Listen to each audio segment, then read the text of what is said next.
You know it's hard out here for a pimp when he trying to get this money for the rent, for the Cadillacs and gas money spent.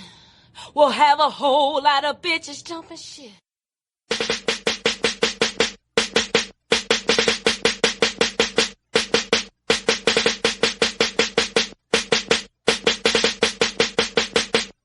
You know it's hard out here for a pimp when he tryna get this money for the rent, for the Cadillacs and gas money spent. Will cause a whole lot of jumping shit. You know it's hard out here for a pimp when he tryna get this money for the rent, for the Cadillacs and gas money spent. Will have a whole lot of jumping shit.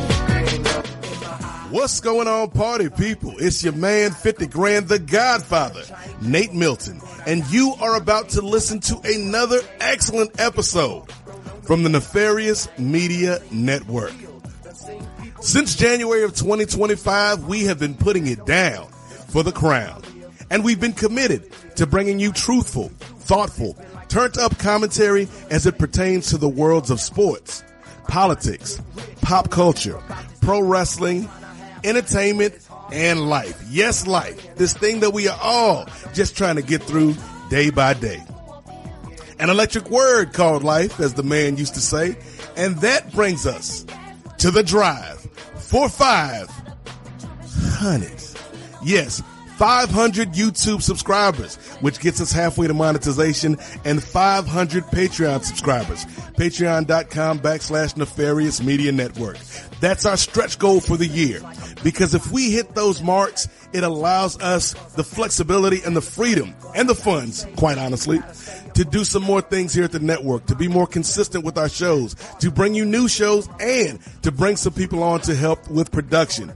So if you believe in us, man, if you believe in what we're doing here, because we got a lot of hard-working people, myself included, working 50, 60 hours a week at the shoot jobs, got families, got kids, got responsibilities, but we still do this, man, because we love this and we believe in this. And if you believe in us and you love the shows that we do, help us out, man. Help a brother out. Help a sister out. That's all we asking, because we are trying to change the game by any means necessary, even if those means may be nefarious.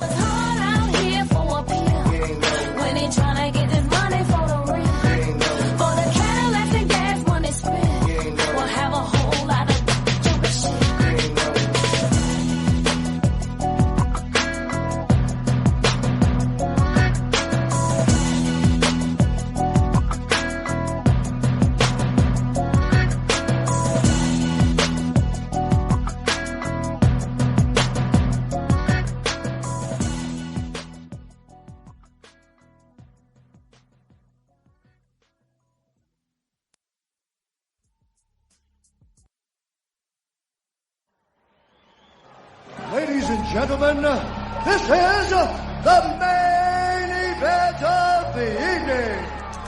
This is SBF, Styles Break Fights, with your hosts, Chinyere Okafor and Ray Williams, presented by the Nefarious Media Network.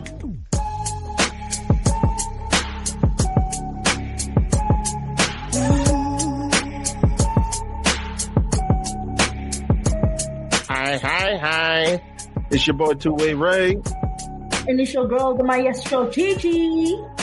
And we're back again with another installment of SBF, the Styles Break Fights podcast. July 25. Yes. Gigi, how you doing? I'm so good, Ray. More especially now that we're here to talk all things combat sports. How are you, Ray? I'm doing well. You know, it's always a crazy world in and out of the world of combat sports, but we're trying to keep things pushing, trying to keep things moving, trying to stay cool on my end of the equator with summer over here, but I know you're trying to stay warm and trying to stay healthy below the equator. So we both trying to make it work in our respective areas, but enough talking about the little stuff. Let's get into this fight game stuff. Of course, we got a lot of stuff. It's going to be a jam-packed edition this month. We got a whole lot of stuff to cover. We got UFC 318, which just emanated a couple of days ago, and we saw the retirement of the Diamond, Dustin Porier. We also got to talk about a little bit about UFC 317, where we have a new lightweight champion in the world of the UFC. We won't discuss who he was facing. We'll also get into a possible UFC fight card on the White House lawn next year. Well, I don't know.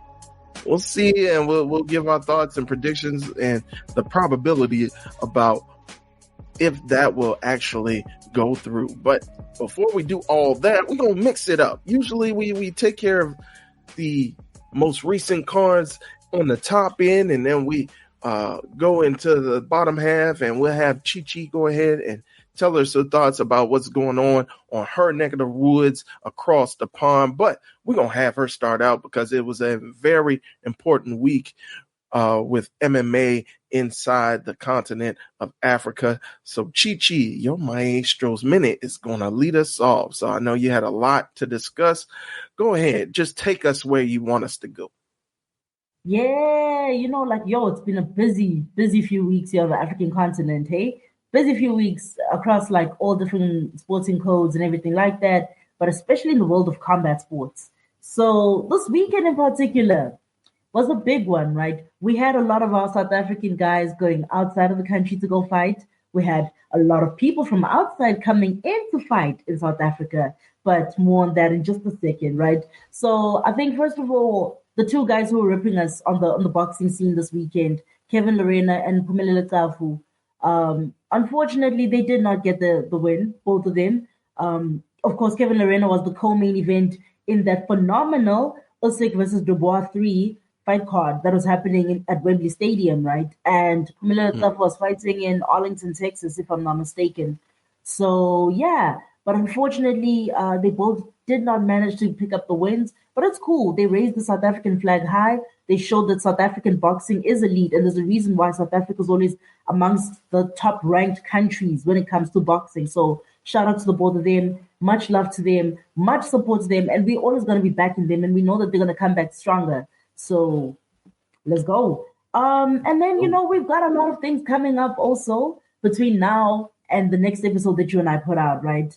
Obviously, this week already, like we have EFC Contender Series 3, if I'm not mistaken. I think that's the numbering of it. EFC Contender Series 3, we are seeing people that are trying to basically get contracts. So basically, I don't know, Ray, if I've ever explained it to you, right? But it's basically like Dana White's Contender Series, but this is for the amateurs who are trying to get over into, the EFC. So, yeah, man, like there's a bunch of them that are actually returning.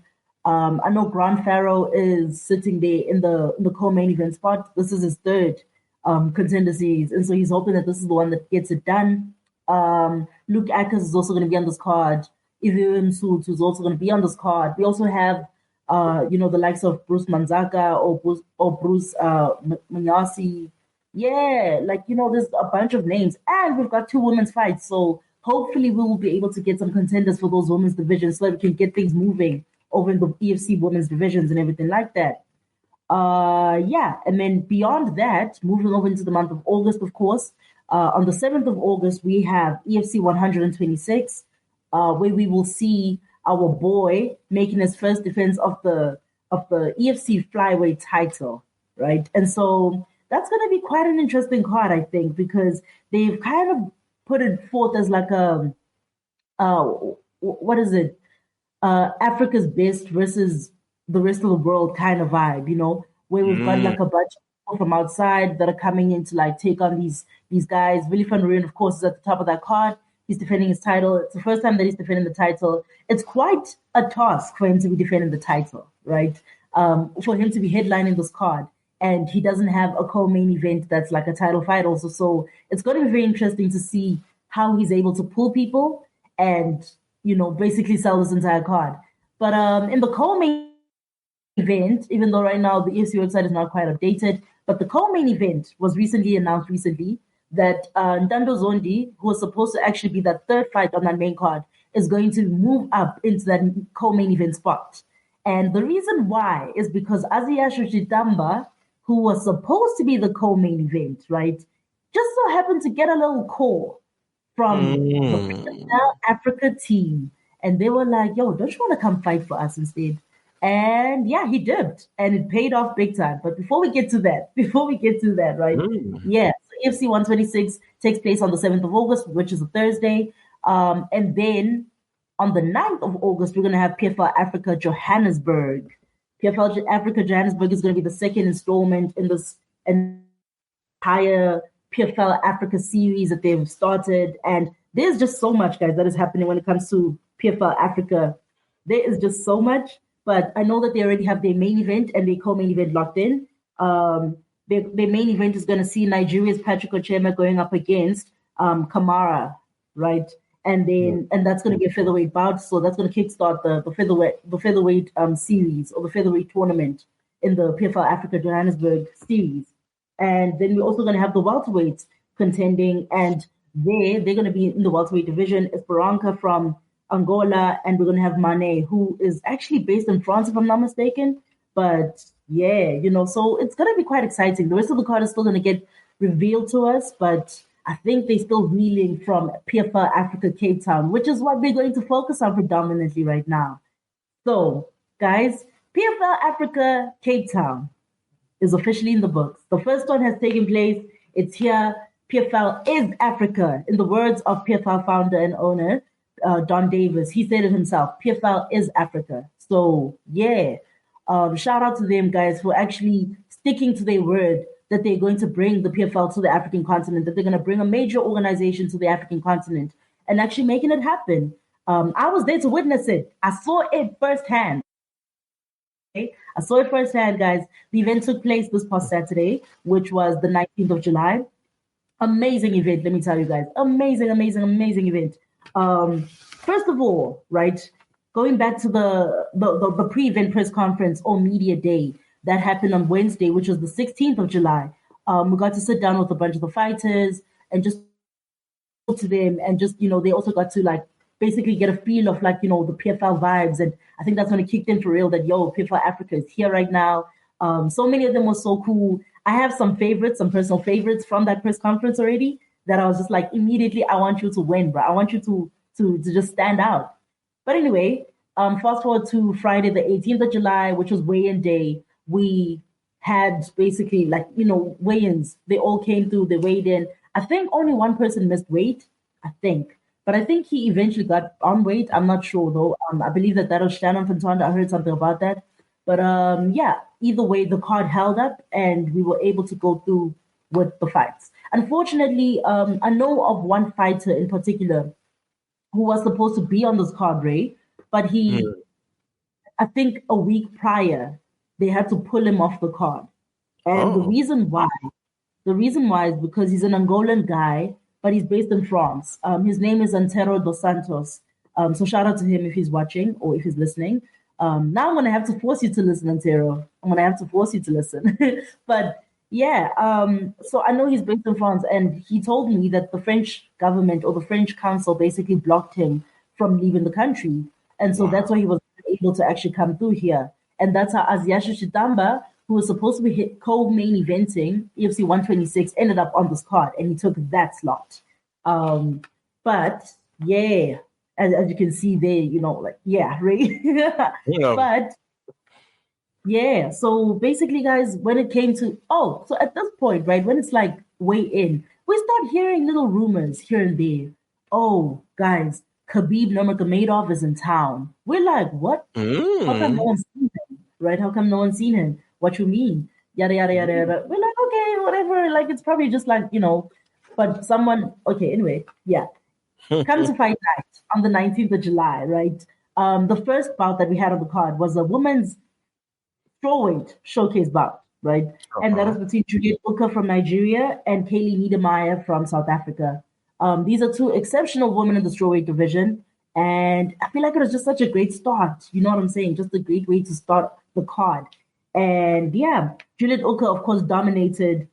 She showed why she is undoubtedly one of the top stars on this continent, male or female, right? Juliet Uka is her, and she won via unanimous decision. So shout out to her. Yeah, I know there were 2 instances of like eye pokes from Kaylee Niedermeyer, but Juliet Uka soldiered on and she managed to continue and she picked up the dub, 30-27 all across the board. So amazing, shout out to her. And then of course we got into our tournaments, right? The PFL Africa portion of the card. So for those who are wondering, right, we had 14 fights in total. The first fight obviously was just a showcase bout between the women's in the women's strawweight division, and then the last 5 were part of the PFL Champion Series. But then the middle part, that was PFL Africa, the tournament. So the 2 tournaments that were going at it this past week, heavyweights and the bantamweights. So we kickstarted it off with the heavyweights. Abraham Babley took on Paul Emmanuel Naze. Oh my God, what a banger of a fight, guys. What a banger of a fight. Abraham Babley is built different. Hey, he is from Manchester. He trains with the likes of Dakota Dicheva, like he's just that guy. But it's also one of those things where he does represent Cote d'Ivoire. So it was an all Cote d'Ivoirean affair, actually, because Paul Emmanuel Naze was also from Cote d'Ivoire. But yeah, man, actually, like in the first round, Abraham Babley managed to pick up the win. And he has such a phenomenal story also. Like he was literally telling us about like how he had one fight, I think, on the regional circuit. Thereafter, PFL signed him to the Europe series. And so he was just going through like, that and everything like that. And then he recently suffered 2 losses back to back. So this was like his chance to get redemption essentially. And he managed to do just that. And so now he's up to 6 wins and 2 losses. So yeah, and then kickstarting the bantamweight division's tournament was Simbarasha Hokonya, who is from Zimbabwe, and Franz Mlambo, he's the Irish South African, as some of us like to call him. Ray, let me tell you, yeah, Franz Mlambo is a South African guy, born and raised here, but then at some point, I think he said by the age of 11, he moved over to Ireland, right? And he has an accent that could hang with the likes of Conor McGregor and them. Like he has such a thick accent. So yeah, it was super cool though for him to be back in the country, for him to be fighting here on home soil. Even he was just so appreciative of the moment. And it was one of those fights that I didn't want to see happen in the first round because I'm like, I like both of them. Oh my God. But yeah, Simbarasha managed to pick up a win via unanimous decision. There were shots to the back of the head from Franz Mlambo, which ultimately led to a deduction of a point from Franz Mlambo. But Simbarasha Okonya managed to hold his own and he picked up a unanimous decision. So shout out to him. And then moving over to the heavyweights, Abdullahi Kane took on Joffrey Halton. Joffrey Halton was also a last-minute addition to this card. I believe that he was also brought in about a week out from the event or something like that, right? And yeah, this match was a bit of a weird one. Hey, it was a little bit of a weird one because literally, like, I think there was like a bit of an eye poke situation from Abdullahi Kane. And then as Joffrey was like trying to like, signal to the ref that, yo, something's wrong with my eye, Kane just kind of went and punted his knee right into Joffrey Halton. So immediately that was just a disqualification of an illegal knee. And because this is a tournament, Joffrey Halton then proceeds to the next round. And Abdullahi Kane, he did post on his social media, so that I think it was yesterday, he posted and he was just apologizing. He did kind of explain that he didn't know what actually happened there or why he ended up doing what he did. But yeah, he was very apologetic about it. So there was that. But anyway, Joffrey Halton, congratulations to him because he proceeds through. And then moving on to a bantamweight bout, we had Aziasha Chitamba, the aforementioned Aziasha Chitamba, going up against Karim Henien, who is from Algeria. Aziasha is from South Africa. So yeah, this is such a cool bout because for some reason the South African audience, got so hyped with this bout. I don't know what caused it. I don't know what it was, but like maybe it's just the inclusion of another South African on this card, and so people were like vibing with Aziashu. But like at the end of every round, Kareem was trying to play to the crowd, like, yo, I won that round. And the crowd would just boo him big time. Like he got the loudest boos ever. And he eventually started playing into it, like as opposed to him like cowering and whatever. He was playing into it, egging the crowd on to keep booing him because it was just fueling him, and it fueled him right into picking up that victory. So he won via split decision, and yeah, man, like he's such a cool guy, very outspoken, very well spoken also, and so shout out to him, Kareem. He is on to the next one. And heavyweights, we had Joshelle Tisha Awa going up against South Africa's Justin Clark. With this bout, I believe what happened is that like the doctor stopped it. So I wasn't actually able to watch this bout in full because I had to go and do like an interview, right? But I believe that I believe that there was like a doctor stoppage for this bout, which basically led to Justin Clark picking up the victory. And yeah, another South African through to, the next stage of this tournament. So shout out to them. And then Shannon Fontonda versus Bulega Dogo. That is a bantamweight bout. Bulega Dogo, he's a bit of a... So Bulega Dogo is actually from Angola, right? But he trains and stays in the DRC, if I'm not mistaken. Shannon Fontonda stays here in South Africa, is South African, everything of the sort. And yeah, honestly, I'll be dead honest with you guys. I feel like that's one of those bouts that I didn't really find to be all that interesting. But anyway, Bulega Dogo managed to pick up the win via split decision. So yeah, and Bulega Dogo actually hasn't fought since 2022. So this is his first bout since then, and he remains undefeated at 4-0. So yeah, shout out to him for progressing through the competition. And then our final heavyweight showcase in the tournament, in the African tournament, was Maxwell Janta Nana going up against Mikhail Grogu. And oh my God, guys, what a banger. Maxwell is he's such a cool guy. I'll tell you that. He's such a cool guy. He literally, like, as soon as you sit him down for like an interview, he tells you immediately, listen, I'm not good with English and everything. But then he will speak so fluently, and it's like, bro, what is going on? So yeah, he managed to pick up the win via unanimous decision. And yeah, he progresses through to the next round. I feel like it was a great showcase. And whoever he faces in the next round, I think we're going to have quite a banger because Maxwell got that dog in him. So yeah. And then, of course, the main event, and I'm putting that in inverted commas, but the main event of the PFL Africa series was basically the return of the king of many nations, Ngosi, the king, Ndebele, going up against Mahmoud Atef. Mahmoud Atef is from Egypt. And yeah, I feel like Mahmoud was here to like pull an upset because this was the homecoming of Ngosi Ndebele. Ngosi Ndebele has not fought here in South Africa in like 6 years or so, right? Because he's been, the brave CF Bantamweight champion, and he only recently lost that title, and then now he's joined PFL. So yeah, man, like everyone was ready for Ngosi to come and just dominate, but Mahmoud was here to pull a robbery. And unfortunately, Ngosi showed him why the people were here for him. So Ngosi managed to pick up a TKO in the first round, and that closed off the series, which is super, super cool. And then eventually moved over to the Champion Series, where we had Corey Anderson winning via TKO over Denis Gotov. We had, that was in the heavyweight division, sorry. We had a moment where, like obviously we're all getting ready for the next fight and everything like that. And all of a sudden, the crowd starts screaming, like the same way that like when you're watching a UFC event and you see the POTUS coming out, that he gets a loud reception. That type of reception came through. And it was for who? None other than the eagle, the man, the myth, the legend, Khabib Nurmagomedov was in the building. He was right there. So the rumors were true all along.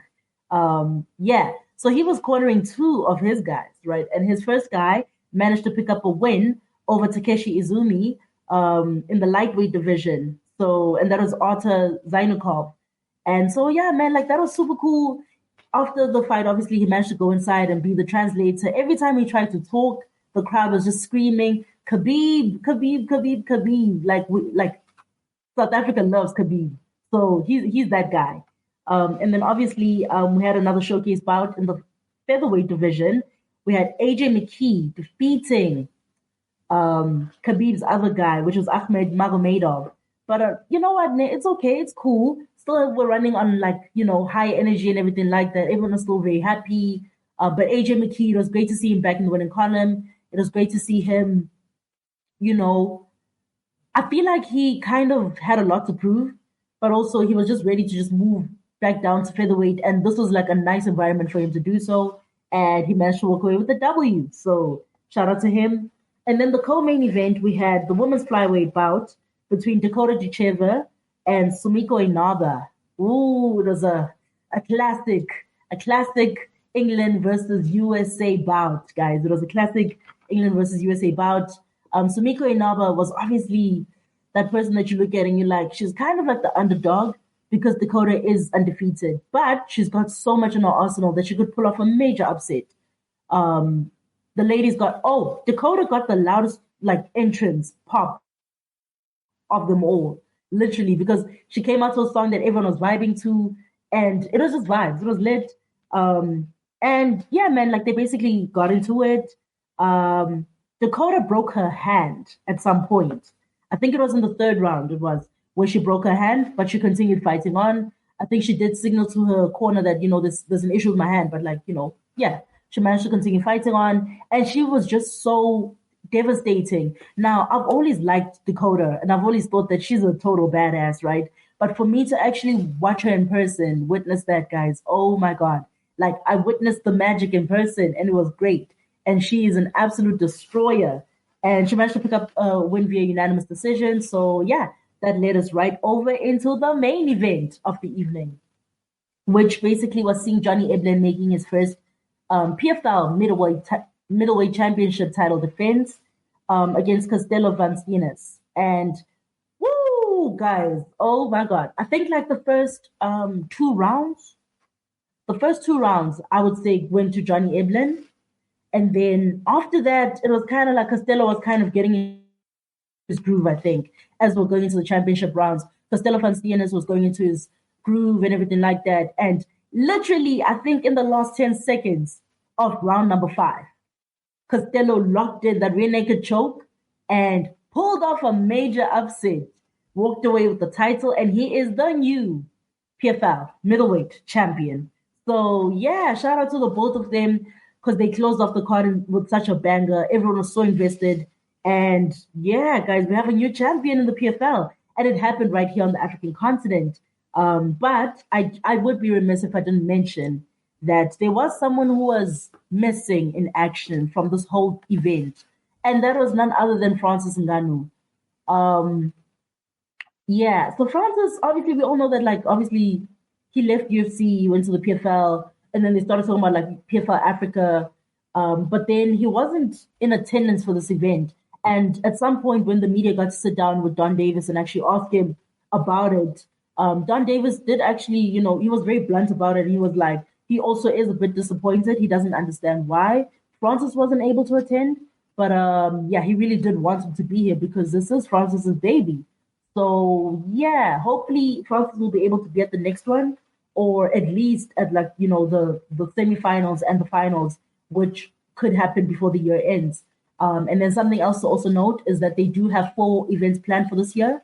And Don Davis did confirm that they also have 4 events planned for next year. And thereafter, they are looking at maybe doing it like 6 events per year kind of vibe. And like just increasing, just so that it becomes a staple in the PFL, PFL family. PFL Africa becomes a staple in the PFL family. But Cape Town brought the vibes. Everything was lit. If you want to go catch a young vlog recap thing, you know, it's your girl. You can go check my vlog out there. And yeah, but it was a lot of fun, guys. So I'm so sorry. Oh my God, I just blabbered about this for like so long. But yeah, guys, PFL Africa was a lot of fun. And yeah.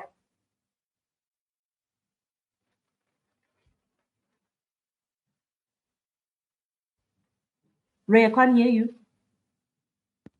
Oh, I don't know why I just cut my mic off, but I'm back. Oh. We're gonna keep this in, but nice. It's good to hear that you had an amazing time, and yeah, I just let you keep on going. I'm surprised you were able to catch your breath.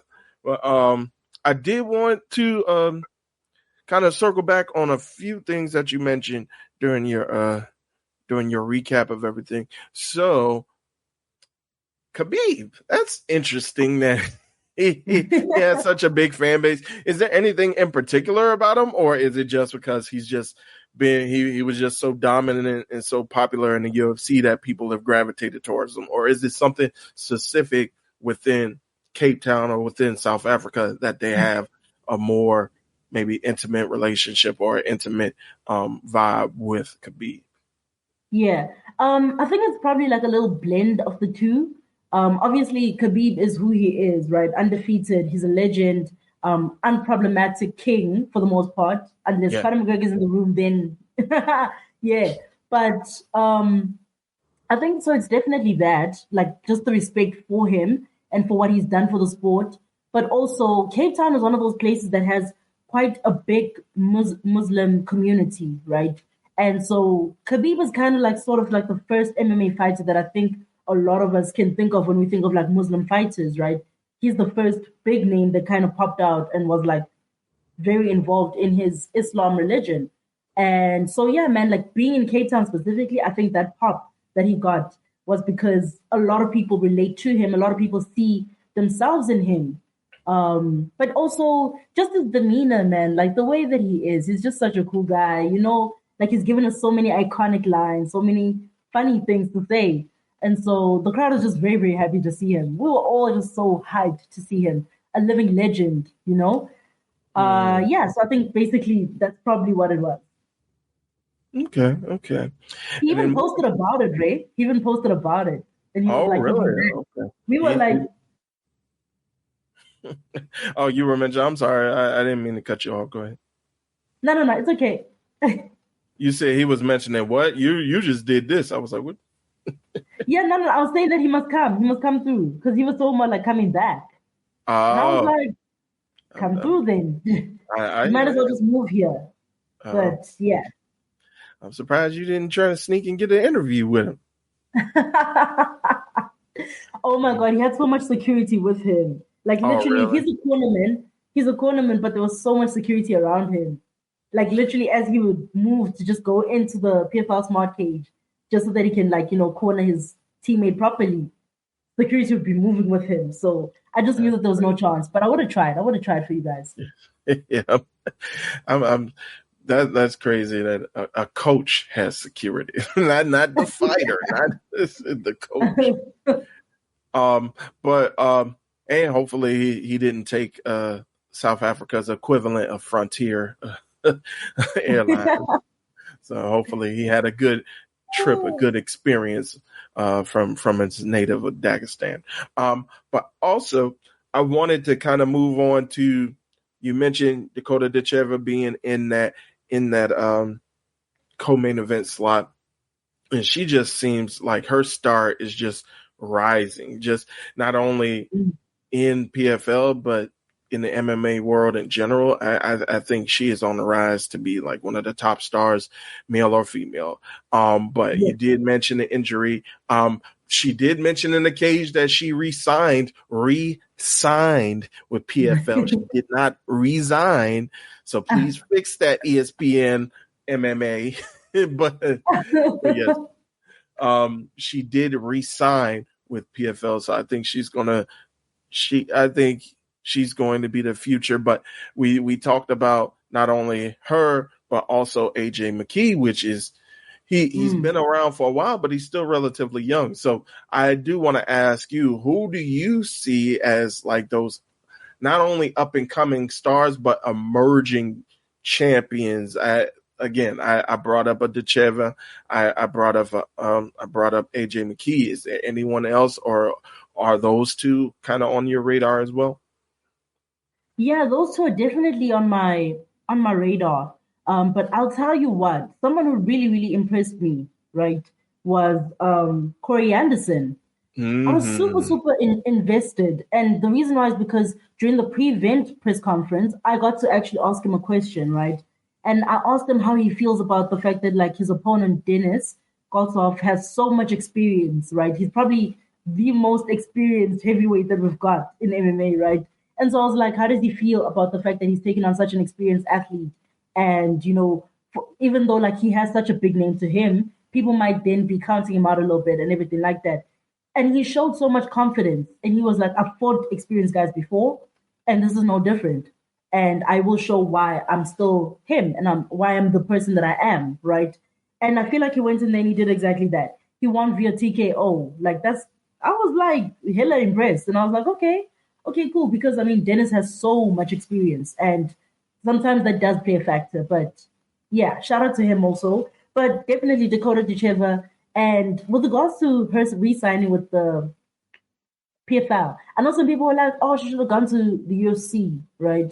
But I'm like, I'm not sure. Hey, I feel like if something is working for you and if you feel like you are a top name there, maybe it's okay to stay there. I don't know. I think What do so. you think? I think You think she should have traded and went over to the UFC? I don't think it hurts that she wants to continue building her name, because I think if she goes into the UFC right now, even though she does have a little bit of shine to her, I think she's going to be kind of overshadowed within that within the UFC overall. And I believe, let me see, is she, what is she, 145 or 135? Or no, she can't be 145. 135 or 115 or 125. She's 125. Flyweight? So yeah, the flyweight. Okay, so 125. All right. So we're looking at who's the champ? I know the champ, don't tell me. But I think Rose Namajunas in that division. Don't tell me. I know the champ. Her face is right in young lady from Zhang Weili. Dang it. I don't know why I had to think so hard. Never get old, Chi-Chi. Don't get old. You stop forgetting stuff. But Zhang Weili is at the top of that division. I mean, you could, and we talked about this before, that division is pretty ripe for the taking. You get like a win or two in a row, it could shoot you right up. But I think she's still developing as a talent, Dakota is. And I want to see her continue to build herself up. I think this is the perfect grounds for her, similar to Kayla Harrison. And Kayla Harrison working her way up within PFL and then kind of becoming the name where you can't ignore me. Like you can't ignore me. You can't ignore my accomplishments.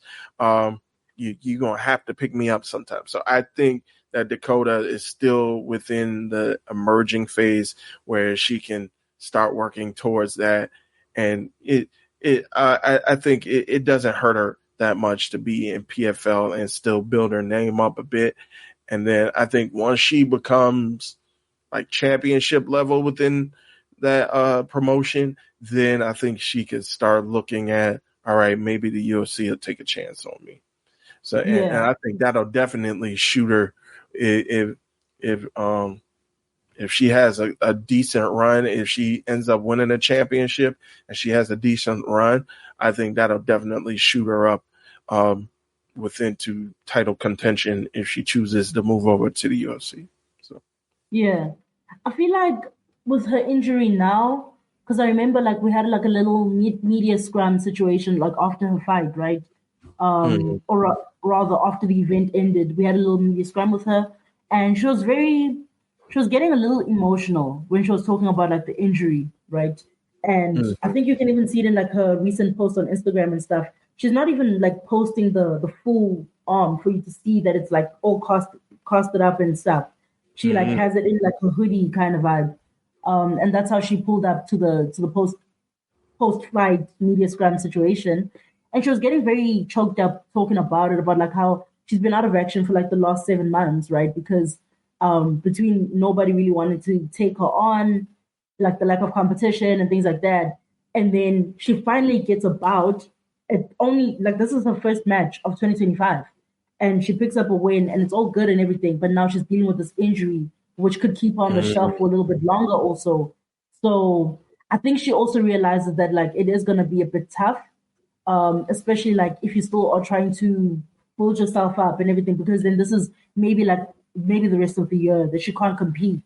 And it'll be such a shame, honestly. It'll be such a shame because like you're saying, right, building her name and everything like that, that means that then she's gonna have like a whole year where she wasn't able to fully do that. So yeah. Okay. And I know she mentioned that she was even injured before that. And like you said, this is her first fight in 2025. We're 7 months through Yeah. we're 7 months through the year. And so she was already dealing with injuries before that. So hopefully she'll be able to have a quick recovery. So we're wishing her the best. And by the way, check out her YouTube. I put her, I guess she has a YouTube channel with her brother. So I put it in my watch later, so I'm gonna check it out later on today.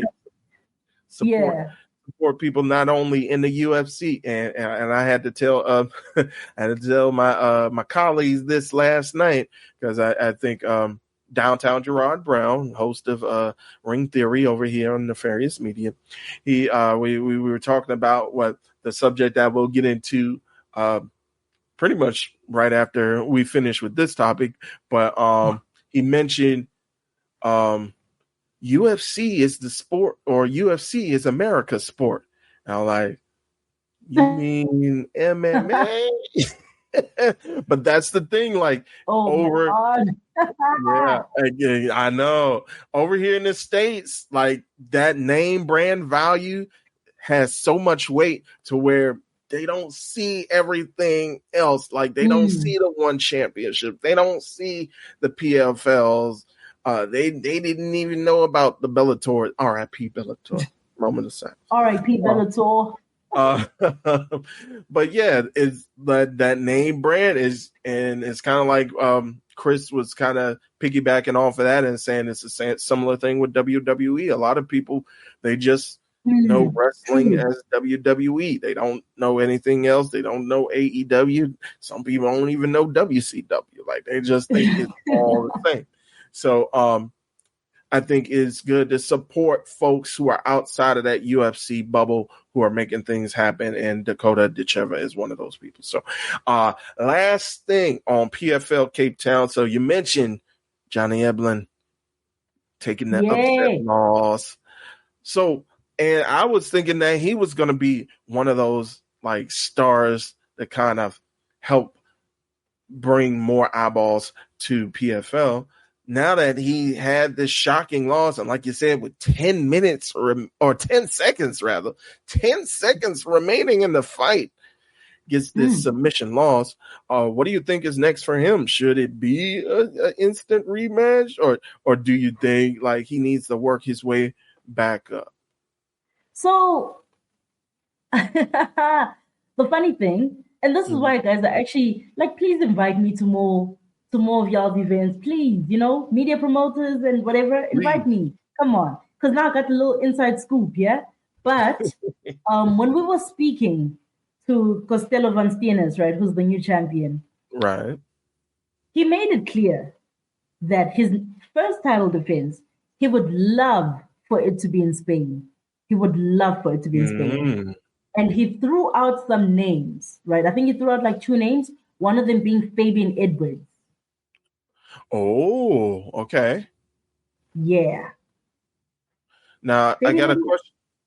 I got a question for you. Now, are they still, because you mentioned that at least with like the prospects, they're doing like the tournament stuff. Like you mentioned them having a PFL Africa tournament like in the middle. Are they still for the championships? Are they still doing tournament style for the championships? Or are they now allowing like rankings, and they're now allowing folks to fight outside of tournaments, like have championship fights outside of tournaments? Ooh, that's a good question. Because that'd be interesting. Because you mentioned like he's picking, like if he's throwing out contenders, or if he's throwing out people that he want to face in his first defense, then I would assume that they're now letting the champions just fight whoever they have, like. And that would be smart. You know what? I'm actually gonna bank that so that at the next press conference, I'm actually gonna ask about that. Like, yo, what's happening moving forward? But that's actually such a good question. But with regards to Johnny Eblen, I don't think he's gonna get an immediate rematch, right? I genuinely don't. I don't think Costello is quite keen on giving him an immediate rematch, because I think in Costello's eyes, he's like, I want to get a full spectrum of it all. You know what I'm saying? On people that are like on active winning streaks or whatever. And so he wants somebody who's actually already there. And so I think he'd rather Johnny Eblen goes and he fights somebody else. However, if they have a rematch clause, then I mean Johnny Eblen would get that immediately. I think Johnny Eblen actually posted something on his Instagram, and he was, I don't want to say that he was giving excuses, but like he was kind of like talking to what exactly happened. I know he got mugged the week off. I think it was Mugged? the week fight week. Yeah, he got mugged. So sorry about that, Johnny. So sorry. We should have told you that, you know, like South Africa, yeah, you might want to keep your stuff a bit close. You know what I'm saying? But yeah, he said that basically he was in a car, like in an Uber, right? And then I think he was on his phone and like the window was open and someone just reached in, grabbed the phone and ran. So yeah. Oh, they are so lucky. He was sitting in the car. Like you never know who you running up on. Like, oh my goodness. They get down like that in South Africa. They just they just snatch the phone out your hand. Chi-Chi, come on, man. Get your people. Oh but so Johnny Eblen's post, which he posted 1 day ago, he says, and I quote, "The fight game is unpredictable. That's what makes it so incredible. I was up on the cards heading into the fifth, just steps from the finish line. But in the final seconds, I made a mistake, gave a position, and it cost me the fight. I own that. Respect to Costello, you're a warrior and a true tough challenge. But the story isn't over. We'll run it back. You may have won the battle, but I will win the war." Right. And then I see 2 hours ago, MMA Fighting posted, well, he posted actually on X, and then they like, you know, took a screen grab of it where he's like, "I want a rematch ASAP." But yeah, I'm not sure. I'm not sure if Costello's going to be keen to give it to him. But I mean, I think it's only right that he does, probably. But I know Costello definitely is now pushing for that Spain card, because, you know, he is out here saying that, you know, he's the Spaniard, that's his nickname. Obviously, we know Ilia Topuria there in the UFC is also pushing for, you know, Spain to get a little card and whatever. So it's like, who's going to get there first? PFL has already conquered the African continent first before the UFC could get to us. So with regards to Spain, is the PFL going to move the same and quickly lock that down? Or, you know, but anyway, Costello van Steenis is also one of those guys that, like, I think I could say is going to be one of the top names to usher the PFL forward. I know you said that, like, Johnny Eblen is one of the people that you thought maybe would help do that for the PFL, but I feel like with van Steenis, right, I feel like he's a bit more, for one, I feel like he's more like a people's champ, you know what I'm saying? Like, he's very personable. You're able to just talk to him, and he's a mixture of everything. He's got a little bit of Filipino in him. He's got a little bit of Spanish in him. He's just everything. And he even learned how to speak Afrikaans, which is one of the languages here in South Africa. So, you know, we could even sprinkle with a little dusting of South African on him. Yeah, like I feel like he's the person who could maybe draw a lot more international exposure to the brand than maybe a Johnny Eblen could. I think, because like Johnny Eblen is nice for, like, you know, if you guys want to stay in that US bubble kind of vibe, but like with the approach that the PFL has right now with PFL MENA, PFL Europe, PFL Africa, and I think they also creating like a PFL Oceania, I think, if I'm not mistaken. But yeah, with all of these brands that they're trying to create across the different continents and across the globe, I feel like a Costello van Steenis is the type of champion that you need to usher you into that. You know, someone who can relate to a lot of people and across different parts of the world. So yeah. Yeah, well, we already see how we have a person who calls Spain home, who's making big waves in the UFC with Ilia Topuria. So hopefully this brother can do the same. So yeah, all right. Well, thanks a lot for your coverage and your rundown of everything that's not only has went on in the past week or even month or so, but what's coming up within the African continent. So before we go to break, I do want to touch on this. So Chi-Chi, you mentioned the POTUS, and and while I try to mention him or say his name as little as possible on and off air, I think there are some connections. So if you're listening to this, folks, and you don't want to get into the politics talk, go ahead, fast forward, speed forward. I don't know if we'll have the time codes up for this, but go ahead, speed forward. Usually it gets around the 1 hour mark or so. Oh Lord, we're in 50 minutes already. You speed forward about 20, 30 minutes, and then once you hear my soothing voice over the sultry tones of us feeding the ducks, then you know you've made it past it. But with that being said, the disclaimer has been put out. Politics talk will be ensuing. Politics talk will be ensuing. 5, 4, 3, 2, 1. All right. So we mentioned POTUS. We mentioned good old 45, 47. Chi-Chi doesn't get that joke because she's too young. But What? but our quote unquote fearless leader a couple weeks ago. Yes. A couple weeks ago, it was the declaration, or not declaration, but it was the anniversary of our independence, Chi-Chi, the 249th such anniversary of independence of the United States of America. And in addition to signing the quote, big, beautiful bill, which we won't get into. Again, we won't get deep into politics over here, but we'll just get into enough that is related to our core subject, what we specialize in, and that is MMA, mixed martial arts. So with that being said, not only was he signing that on July 4th, 2025, but he was also hosting Dana White, or I believe I think it was just brought up, but I think Dana White was in the room with him. Yes. So it was brought up that a UFC event could or will, in the words of our quote unquote fearless leader, will be happening next year to commemorate the 250th anniversary of our country's independence, and it will be happening on the White House lawn. So that was about 2-3 weeks ago, Chi-Chi. Yep.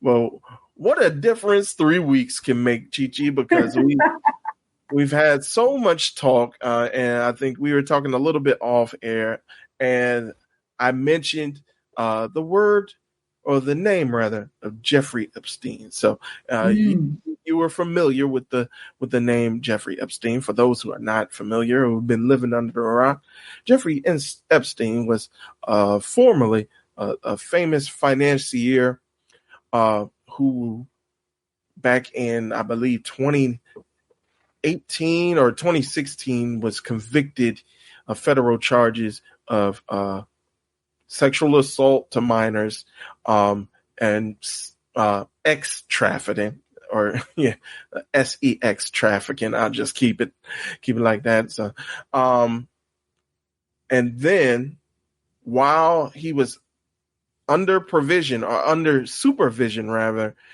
within a federal not federal prison, but a federal holding cell, he committed suicide, or he died by suicide. Exactly. We'll get into that as well.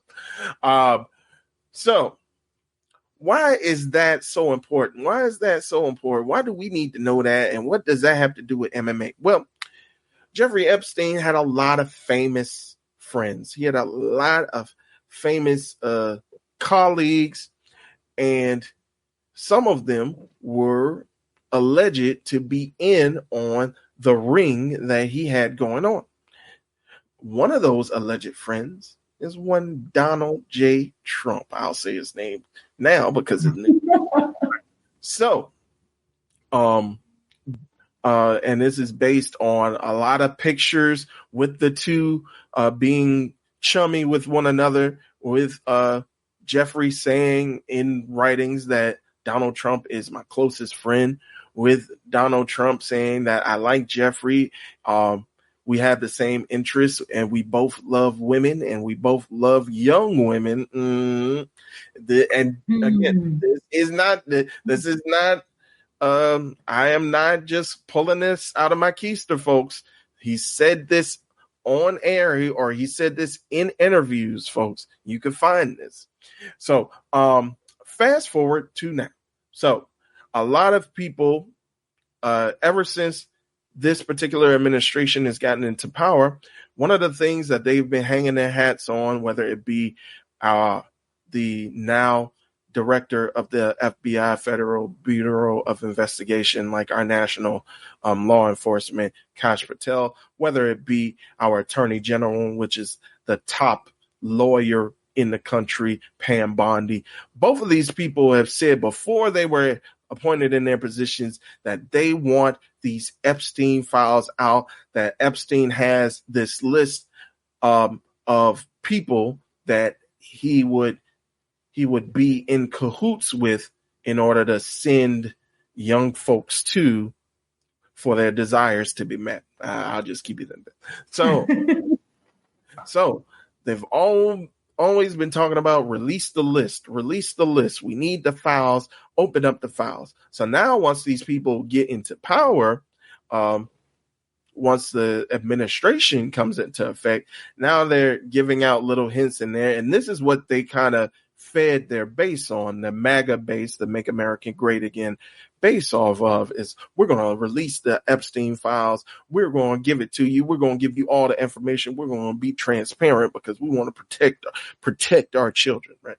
So now they get into power, but now they're kind of wavering and waffling over it and saying, oh, well, we could give you a little bit of this, but we got to make sure that we protect the innocent. So we got to make sure that these things are redacted, but we'll give you a little bit in crumbs. And, we'll give this file of Martin Luther King, even though Martin Luther King been dead for over 50 years, we'll give you this file that the FBI had on Martin Luther King.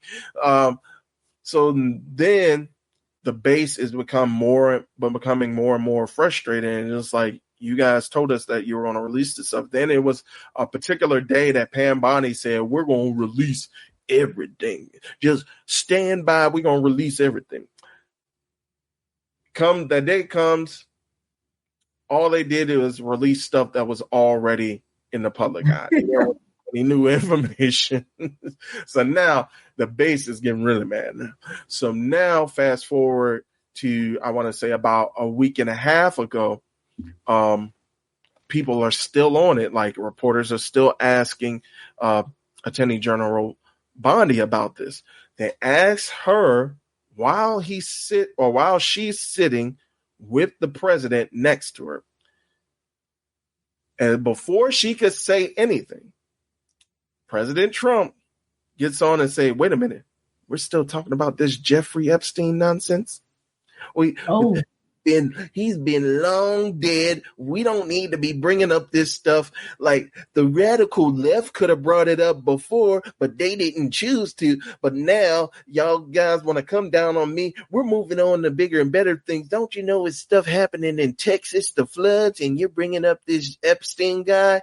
And oh my goodness, the response from his base on his own social media network, Truth Social, where he goes on and he puts posts on there, and the post where he has stop worrying about Jeffrey Epstein and stop asking about Jeffrey Epstein, they did what is termed as ratioed. So it was more negative comments than there were likes on his own post on his own social media platform, Chi. And this is after he announces that the UFC is going to be taking place on the White House lawn.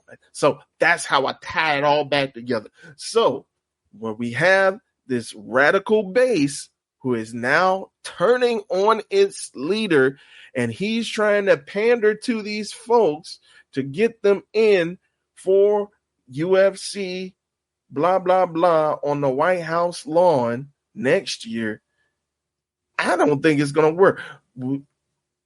I was already skeptical about it working because as soon as he announced it, aforementioned Conor McGregor, said, hey, put me on the list. I want to fight. Put me on the list. John Jones rescinds his retirement and said, put me on the list. That's a story in and of itself, folks. We could spend an hour on that alone with John Jones saying, oh, I don't want to fight no more. Nothing interests me. Oh, fight on the White House? Count me back in. We could spend an hour on that alone, folks.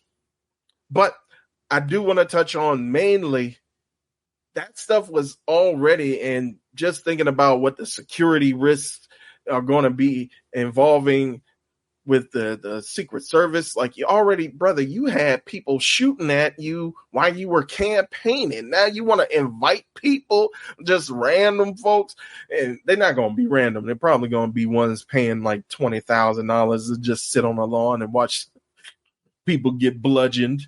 But it's crazy. Like, you already had these concerns about how is this even feasible, and now with the base kind of turning on them, like, I don't even know how it's going to be possible.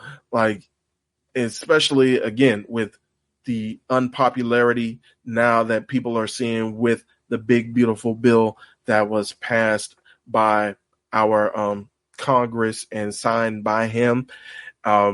Now people are seeing, even people within this base are seeing how that's having a negative effect on them. And now with these Epstein files, the one thing that you were trying to hang your hat on, like your most fervent supporters are now turning on you. So I don't know how popular you having fights on the White House lawn is going to be within a year or so, especially in what next year is going to be like in the crux of the campaigning for our midterm elections, which we decide like more folks who are going to be within our two houses of Congress.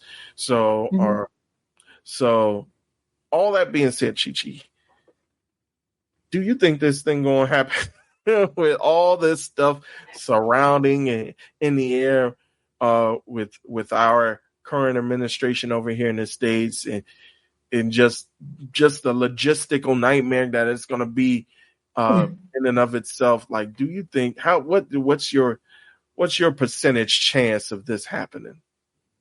Oh, percentage chance. I'd give it like a 18% chance of it actually happening. That's very specific. I don't think it's going to happen. Genuinely, I don't think it's going to happen. Yeah. And that 18%, the only reason why it's there is because I know that Donald J. Trump has a knack for proving people wrong, and I know that he likes being the first in history to do something and whatever. And so I wouldn't be shocked if he actually found a way around it. But honestly, I don't think so. I don't think he's being serious, hey? Or I don't know. Maybe he is being serious, but like I don't think it's that deep. If I'm being quite honest, I don't see it happening. I know UFC's already like posted about it on social media. They were like, "Oh, White House, we're coming," whatever. Dana White has been going on and on about it. Also, I think this past weekend at the press conference for UFC 318, I think he even talked about it. Where I think he was asked about like John Jones and like him headlining the card, and then he was basically saying that he doesn't really trust John Jones anymore. And I was like, "No, that's weird." But anyway, yeah. So there was just that whole thing. But honestly, I don't see the event happening. Not at the White House. Maybe an event that happens during that weekend. I don't know. Is it on a weekend next year, the 4th of July? Yes, it will be, because this 4th of July, this past 4th of July was a Friday, so it will be on a Saturday. So perfect day. But I could see them putting on a show somewhere else, but on the White House lawn, no, I don't see that happening. Because we have an arena here. Like we have an arena. There's no arena, right? Yeah, you could put it in the arena. We have what we call the Capital One Arena. We could put it in the arena as enough people could come and see it. And then I was thinking, like, if he still wants to have it like open air, like you could go to the National Mall where we have our Washington Monument, but even that, again, logistical nightmare. Like, how are you going to like block off, because that's within the heart of the city, pretty much. Like how are you going to block off? Like they do tend to block off stuff when they do have events like that, but like it's going to be hard to kind of keep security to the utmost with that open of a space. But yeah, it's just crazy. But yeah, I'm with you. I'm even lower than that. I started out. Yeah, I started out at around 15% Chi-Chi. Now I'm about at like 10%. Because not only is Dana White not the most trustworthy person in the world, but also you're dealing with a president who literally said in one of those Truth Social posts, verbatim, I've done more, or this administration has done more good within its 6 months than any president in the last 100 years, which is patently false. Patently false. Unless, I mean, depending on who you're doing good for, but for the majority of the country, that is patently false. So I don't really trust what either President Trump or Dana White really say within the press conference. Yeah. I mean, like you said, Trump always wants to be the first, whether that's for better or for worse. He always wants to be the first at doing something. So, I mean, but who knows if this man is even going to remember in 6 months that he's supposed to be planning something for next July, let alone him remember at around April, May, that he's supposed to be having something in July. So, we'll see what happens with that. But we'll stay on this subjects for a little bit longer, because as I mentioned, John Jones is back, folks. Yay. Oh my God. Anybody? No. I feel like that's just him proving to all of us what we already knew, which is that he was ducking Tom Aspinall the whole time. But that's the thing, Chi-Chi. He said whoever's the champion, he said he'll fight him at the White House, because that's what gets him going. I don't know if you saw, he was recently at the ESPN Awards. So ESPN is our national sports television network, and they have an annual award show to pretty much not promote, but pretty much award or reward folks who have made a difference within different sports and who are the best athletes, male, female, who had the best moments, things like that, who are the most courageous or inspirational athletes over the past year. Yeah. So he was invited to the ESPYs. I don't think he was up for any awards, because he really only fought once over the course of the year. But he was there, and he was having a conversation. He was getting interviewed, and he was saying, yeah, this is what motivates me. Like big moments, like I've won all the titles.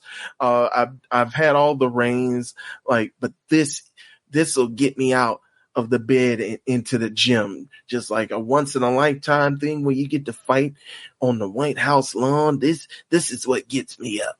I was like, oh, geez. Okay. So yeah, I don't know. Like you said, I agree. I think this proves that it was never about the money. It was never about legacy. It was all about, oh, well, I don't want to lose to him, and it's not a big stage. Yeah. I feel like also just this whole White House UFC fight night situation, right? It's so, like, you look at the people that are throwing their names in, right? Like, or at least the top names that are throwing their names in, like Conor McGregor. I don't take neither of them seriously, Conor McGregor or John Jones. I don't take neither of them seriously.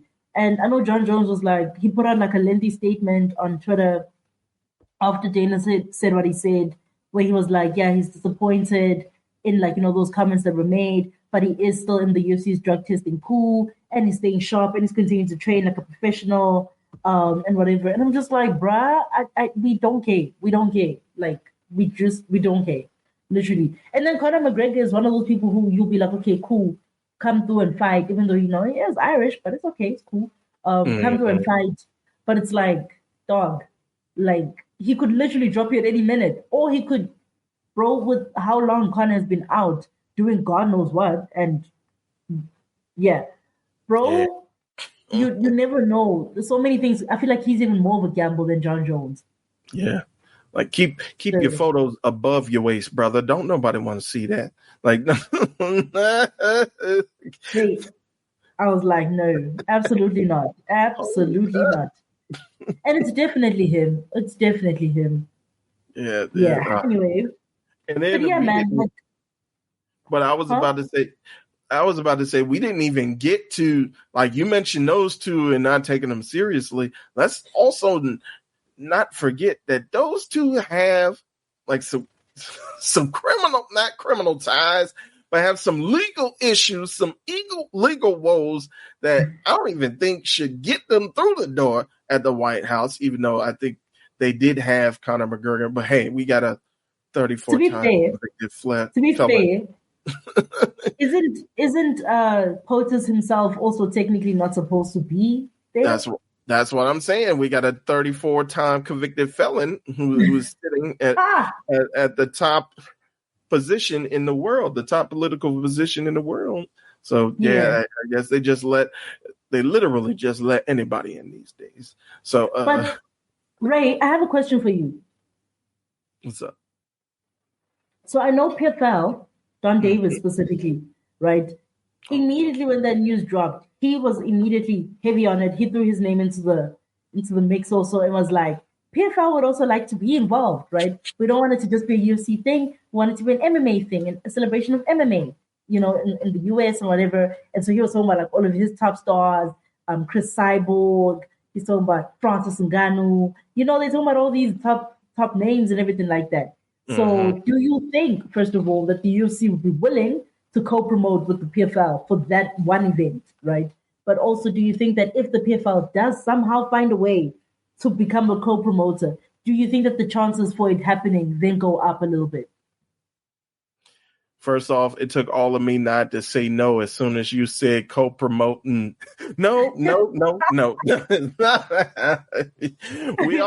We were already talking about, I believe before, we are already talking about, is there any chance that Francis Ngannou can get out of his contract and he could come back to the UFC and all that stuff? Like, people were already bringing that up. No, it's not happening. Your boy Dana was like, I'm not a fan.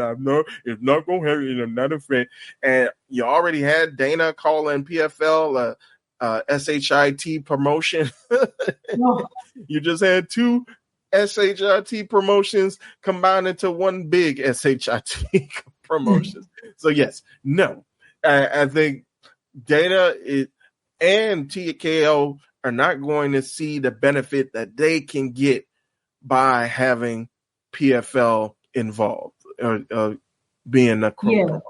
Like, they're like, what are we getting out of it? Like, we're the biggest promoter in the world. Again, you got people like Gerard Brown who are saying MMA, or they're saying UFC is America's sport. So he don't know nothing about PFL. He don't know. Big facts. So it's like, what are we getting as TKO, as UFC? What are we getting? Like, we understand you're getting promotion. We understand that you're getting eyeballs off of this. What are we getting in exchange? Like, we already air on ESPN, even though you guys air on ESPN, we air on ESPN too. Like, it's like, I don't see that happening unless. I really, really don't see that. I got less of a chance of them co-promoting as I do of UFC actually having an event. Like, maybe it might just become like a TKO production after all, with their boxing and WWE and UFC. Maybe. Yeah. They might just be like, let's do it like that. But like, And then it could be like a situation like WWE. They'll have like a big show, but then other promotions will come and have shows on the surrounding days. So maybe PFL, they don't have to necessarily officially co-promote with UFC, but they can be like, all right, well, if UFC is going to be on Saturday, then maybe we'll run a show on Friday at the the sports arena in the area, or see if we can take that arena that that they don't want to use, the big arena that they don't want to use, and maybe take that and scale that down. Although PFL, like I think it was a few years ago, I went to a PFL show and they had it at the Anthem, which is like a concert venue, which is like very small, like intimate compared to like the big arena that we have here in the area. So now you could have a surrounding show and then kind of promote it that way, be like, oh, it's a celebration of MMA, so we'll have it on the 3rd, and then those who are interested in MMA as a whole, you could come on down and we'll have seats. We won't charge you out of the wazoo like TKO usually does. We'll have like $20 seats, $30 seats that you guys can have, and maybe you can bring the family or something like that. So maybe if they promote it that way, I think maybe they'll be able to kind of sneak through the back door and get away with being here and making it like an unofficial celebration of MMA during that weekend. But we'll see when it happens. If it happens at all. But it happens, which is the biggest question, yes. Again, but a lot can change. A lot has already changed over the last 3 weeks, so a lot can change between now and July. So we'll see what happens. All right.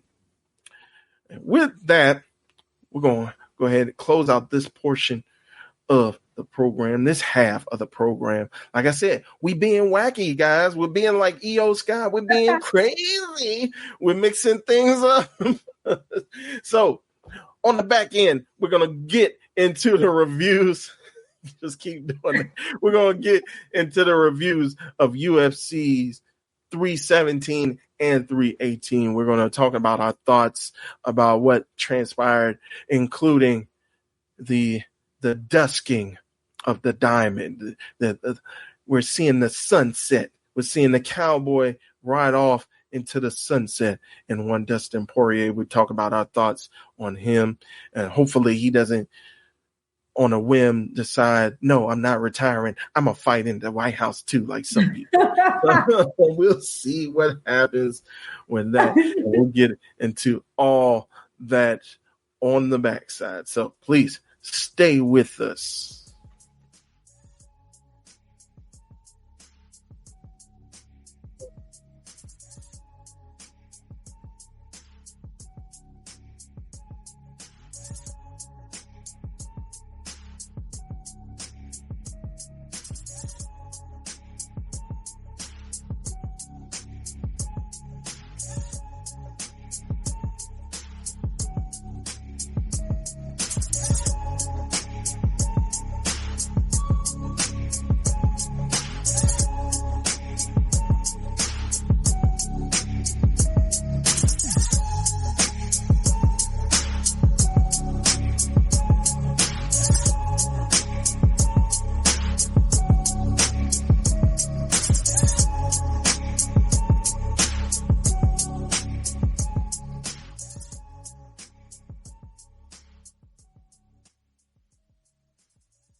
Hi. It's your boy Two-Way Ray, and I'm just coming across your airwaves and interrupting this program for a very important message from us here at Nefarious Media Network. You see, we know that you guys love helping us out. And by the way, if you're hearing that little ditty in the background and you're familiar with our work, you know that's when we start feeding the ducks around here on the parlay. But in order to continue to support programs here like the Parlay, like the Adventures Initiative like TDT Talks and Kung Fu Island, and of course the flagship Kings of Sport podcast. We just need you guys to help us out. And there are a few ways that you can do that. You see, one way is completely free. And that's by supporting us on all of our social media channels, whether it be X/Twitter, whether it be Instagram, or whether it be even our YouTube channel while we're on the drive for 500. You can follow us on all those different platforms absolutely free. Just type in Nefarious Media Network and it should take you right to it. Other ways that you can support us, again, another way that's completely free is by sharing us with your friends, with your family, even your enemies. Everybody needs a good podcast to listen to now and then, so please make sure to spread the word.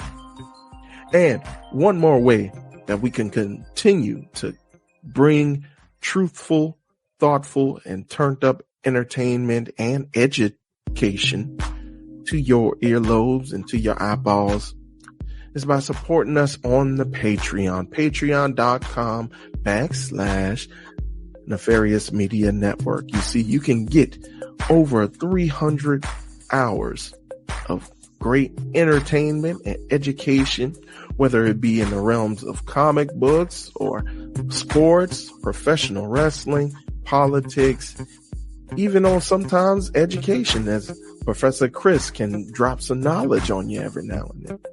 So please, it costs you $5 a month. As Brother Nate loves to say, $5 gets you in the door. If you want to pay more, we won't stop you. And while you're joining the Patreon, or while you're a part of the Patreon, be on the lookout for the perks that we offer you guys. Be on the lookout for live watches that you can directly be a part of. Also be on the lookout for exclusive audio that cannot be found anywhere else but the Patreon, including our Styles Break Fights Extra podcast, where either myself and Chi-Chi will come on the air and just give you more information about what we talked about, or if there's any breaking news in the MMA world. So please be on the lookout for those things if you're already a member. And if you're not a member, go ahead, $5 for the cost of a biggie bag, less than a biggie bag nowadays. You can be a part of this revolution as it's getting broadcasted. So we appreciate you guys for supporting us thus far. And we ask that if you're not supporting us in any of those ways that I mentioned, that you please help out the cause. As I mentioned before, the drive for 500 goes along not only with the YouTube channel, but also with the Patreon subscriptions. So please, if you can spare, we would really appreciate it. But if you can't, any of those free options are available as well. So with that, I thank you so very much for listening. And let's get on back to the program. Yeah. Feed those ducks. Oh, yeah. Feed the ducks. Preview of real summer. If we get to 500, feed those ducks.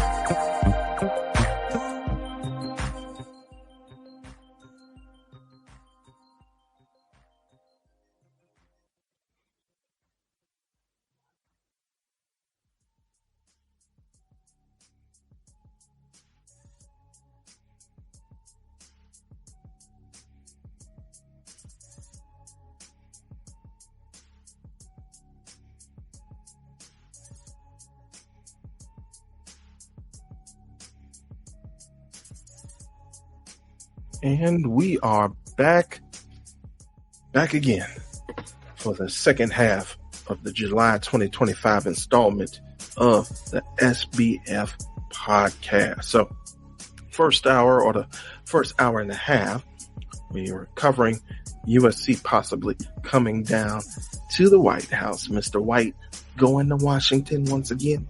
And we also took a trip to South Africa, visually, imagery-wise, with Sister Chi as she took us along with her Maestro's Minute. So now we're going to go ahead and get into our reviews of the biggest or the bigger fight cards that happened over the course of the last month. So without further ado, let's go ahead, get right into the most recent card, which happened a couple days ago, and that was UFC 318, emanating from New Orleans, Louisiana. And we had with our headliner, former UFC interim lightweight champion Dustin Porier, making his final walk to the octagon, his final fight. Through all of the different promotions that he's been in, whether it's been WEC, whether it's been on the amateur circuit, and now with the UFC, him moving through camps with Tim Prodeur, and now with America Fight, or what is it? America Top Team.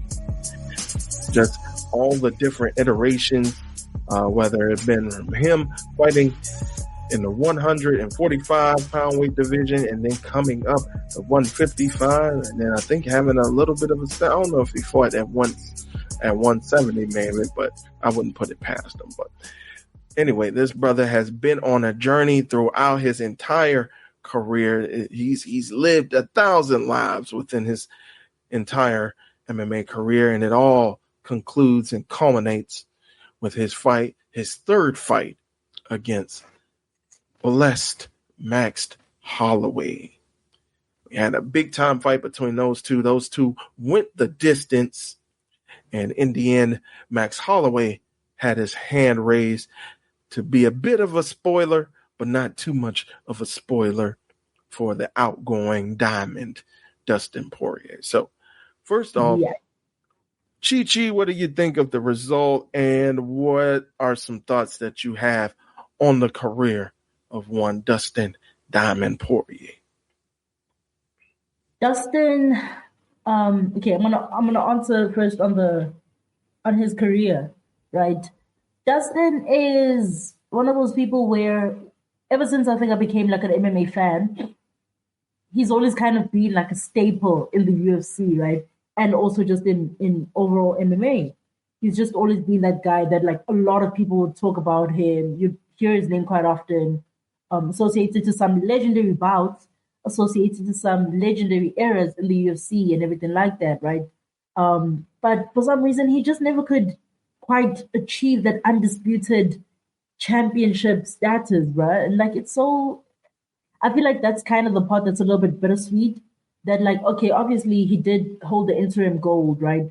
And I forgot which fight it was that said, because I think it was Israel Adesanya actually. He was like, yeah, he held the interim title. That's a champion right there. And I was like, you know what? Yeah, you're right. But I do wish that he achieved the undisputed status, right? And everything like that. But with regards to this fight, trilogy fight.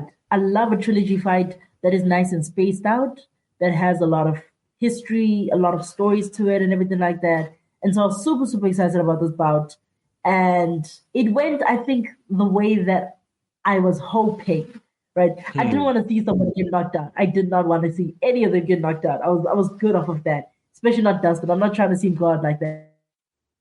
But yeah, it was super cool to actually watch this fight. Them just going for 5 rounds and like they closing not just their chapter, right, but also just his chapter, like Dustin's chapter in MMA and like active competition. So I think it was such a great finish, and the result, I wasn't shocked at it. It's pretty much what I also called. Yeah, like I wasn't mad at the result. Essentially, it's okay. I'm not mad at it. I don't think Dustin's mad at it either. I think what they both were mad at though was that they didn't get the fight of the night bonus, because they were both feeling like they deserved it. You know what I'm saying? And yeah, but yeah, Over to you though, Ray. How do you feel? Obviously, I think you followed his career a little bit more longer than I have. So yeah, what are your thoughts on Dustin Poirier's career and how this match went and the result? Well, I will say that this man has, like I said, this man's career has spanned since I believe he was 18. And he's 36 now. So it's pretty much half of his life has been committed to fighting professionally. This man has been all over. Like I said, he's been all over multiple promotions, whether it be regional scene, whether it be WEC. And then once WEC was kind of swallowed into UFC, he made his debut. And these guys have a history, like you mentioned, so spaced out. I believe Dustin Porier was Max Holloway's first UFC fight. And then Dustin Porier was Max Holloway's entry into the 155-pound division.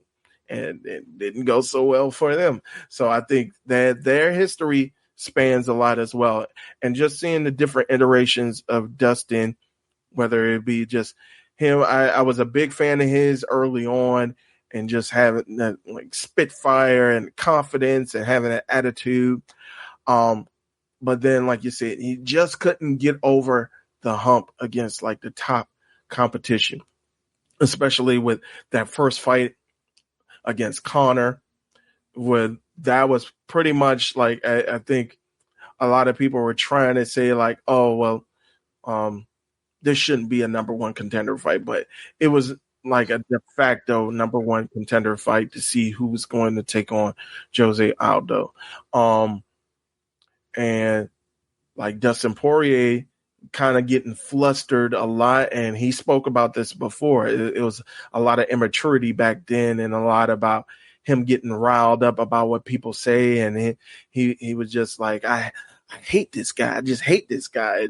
Yeah, Conor is like laughing. It's like, why is he saying he hates me? I'm just talking crap. But like him kind of being exposed from that emotion, and Conor taking advantage of that and knocking him out in that first round of that first fight. And so then you're seeing the development and the maturation of Dustin after that.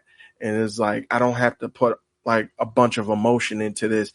I can still put forth my best effort physically, but I don't have to always put a ton of emotion in it and let people rile me up and get into my head.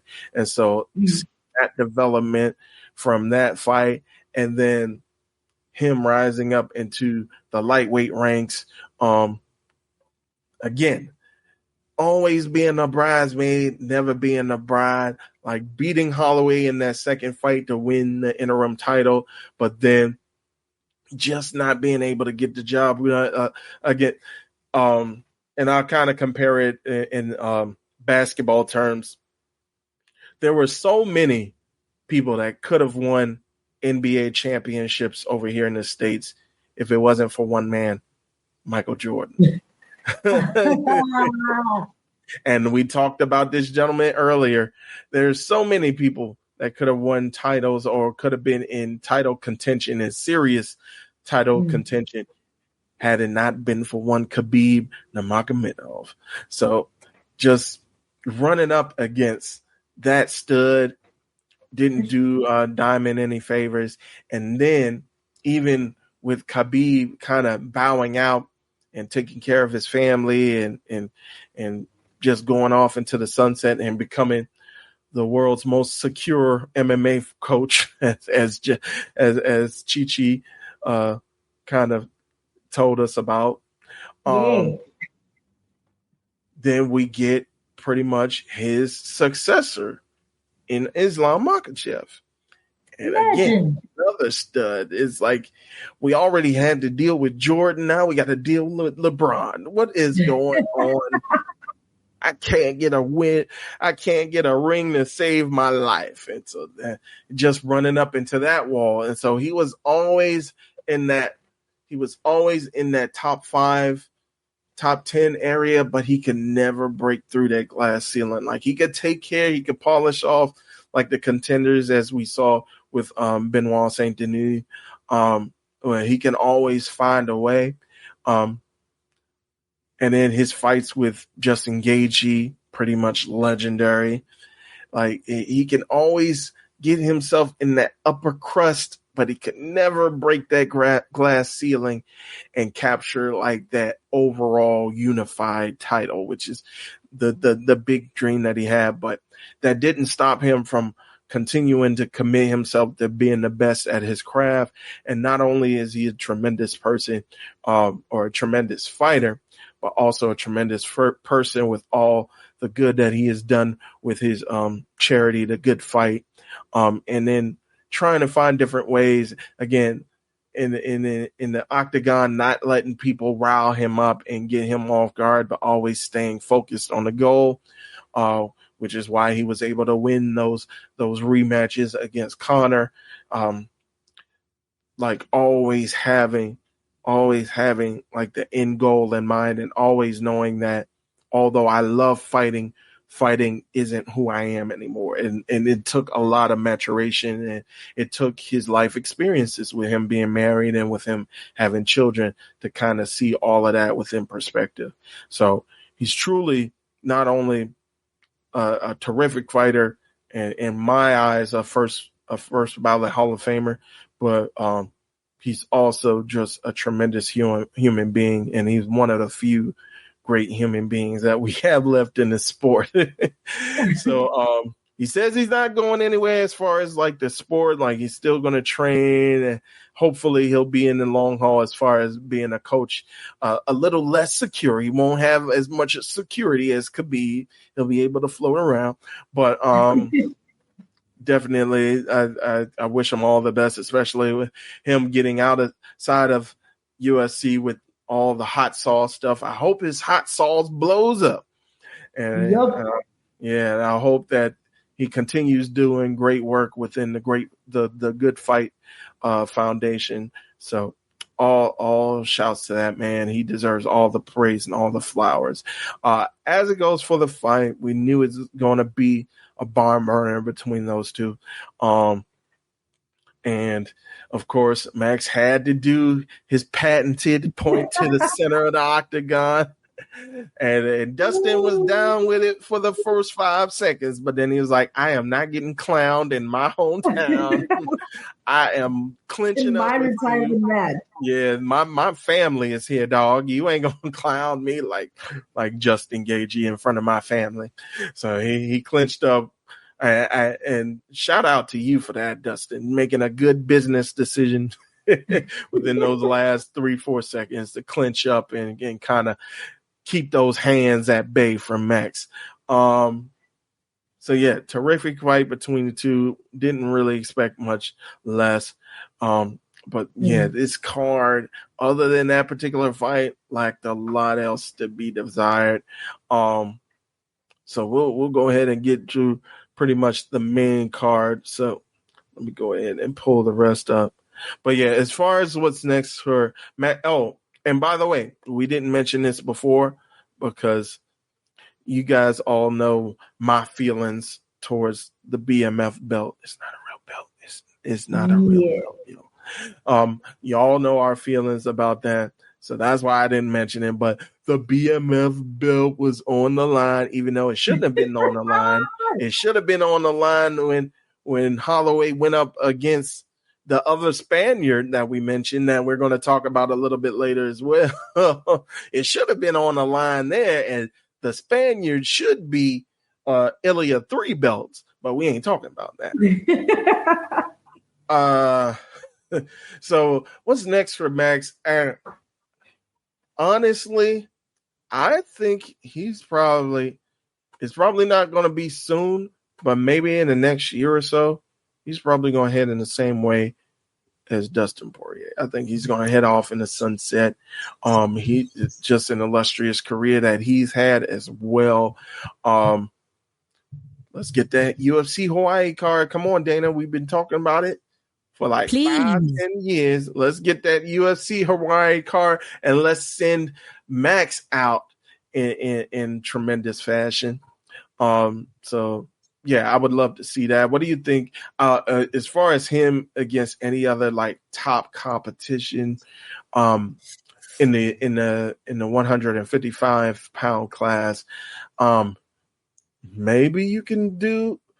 I would love to see him versus your boy Charles the Bronx Oliveira. I would love to see that fight. That'll be a Other than banger. that would be a banger. Other than that, though, I really don't see him going up against Ilya anytime soon. Maybe he can. It's like maybe he could say, "Oh, well, that was at 145. See me at 155, where I got 10 more pounds." I was like, I don't think it's going to be that much different, player. I don't know, but I would love to see. The Bronx versus Max. That would be a tremendous fight. That would be such a great legacy fight, also. Hey. Oh yeah.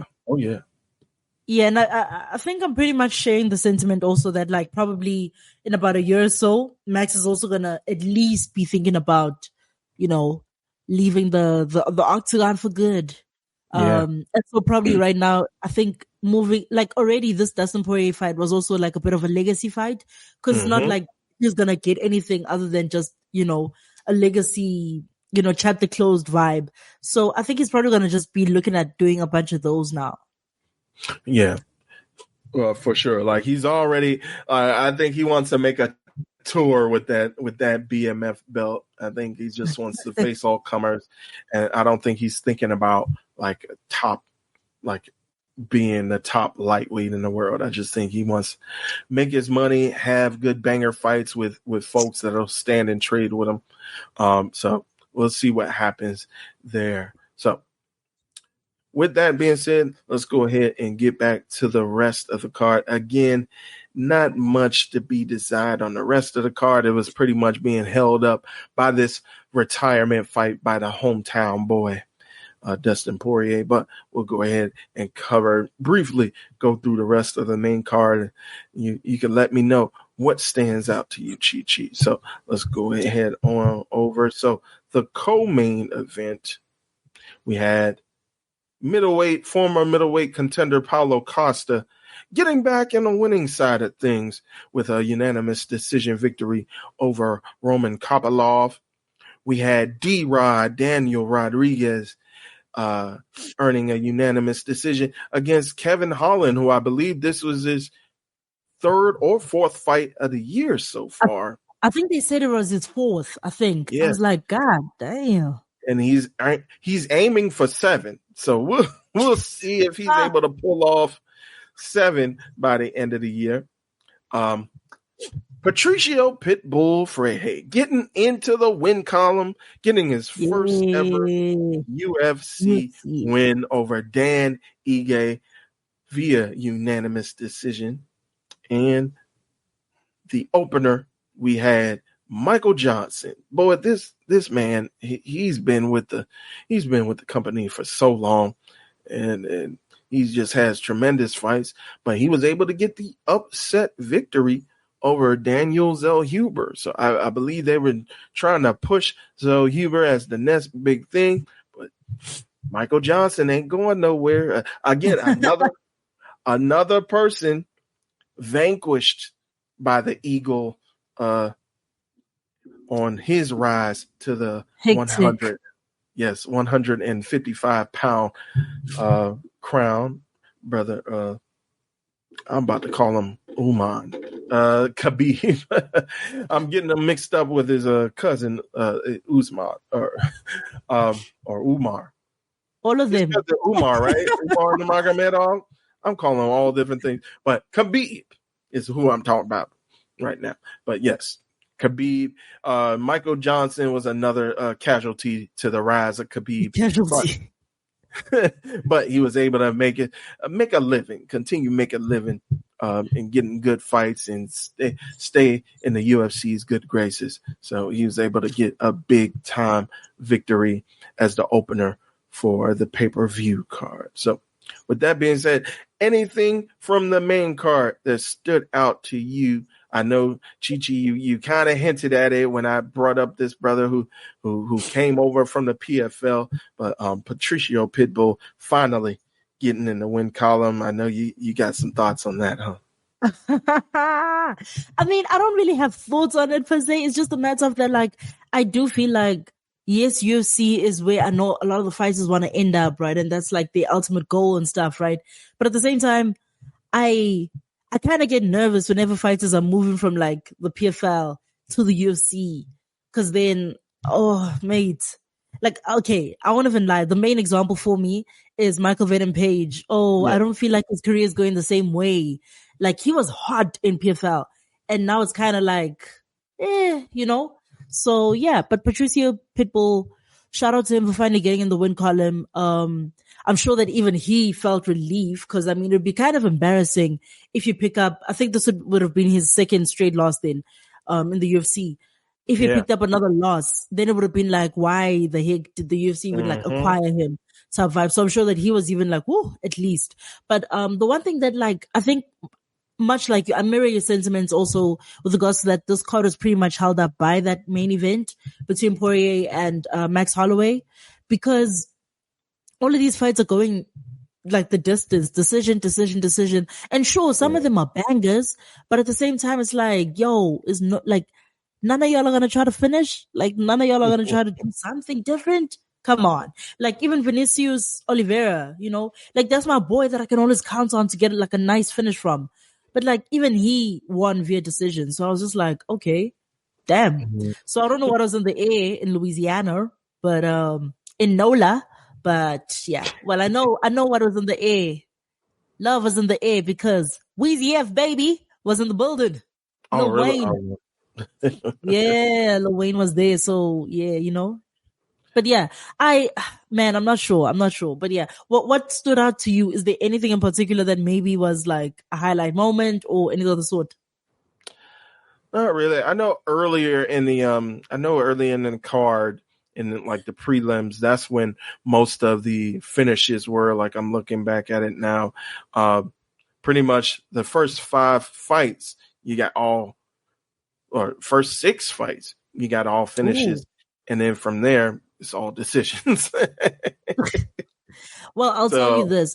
I didn't watch the prelims, early prelims, nor the prelims. And you know why? Because I was downstairs at the hotel partying it up with the fighters. You had more pressing things at hand besides watching like the early prelims. Chi-Chi. Go ahead and get your party on. Yeah. But, I think not much else, like you said, not much else stood out to me.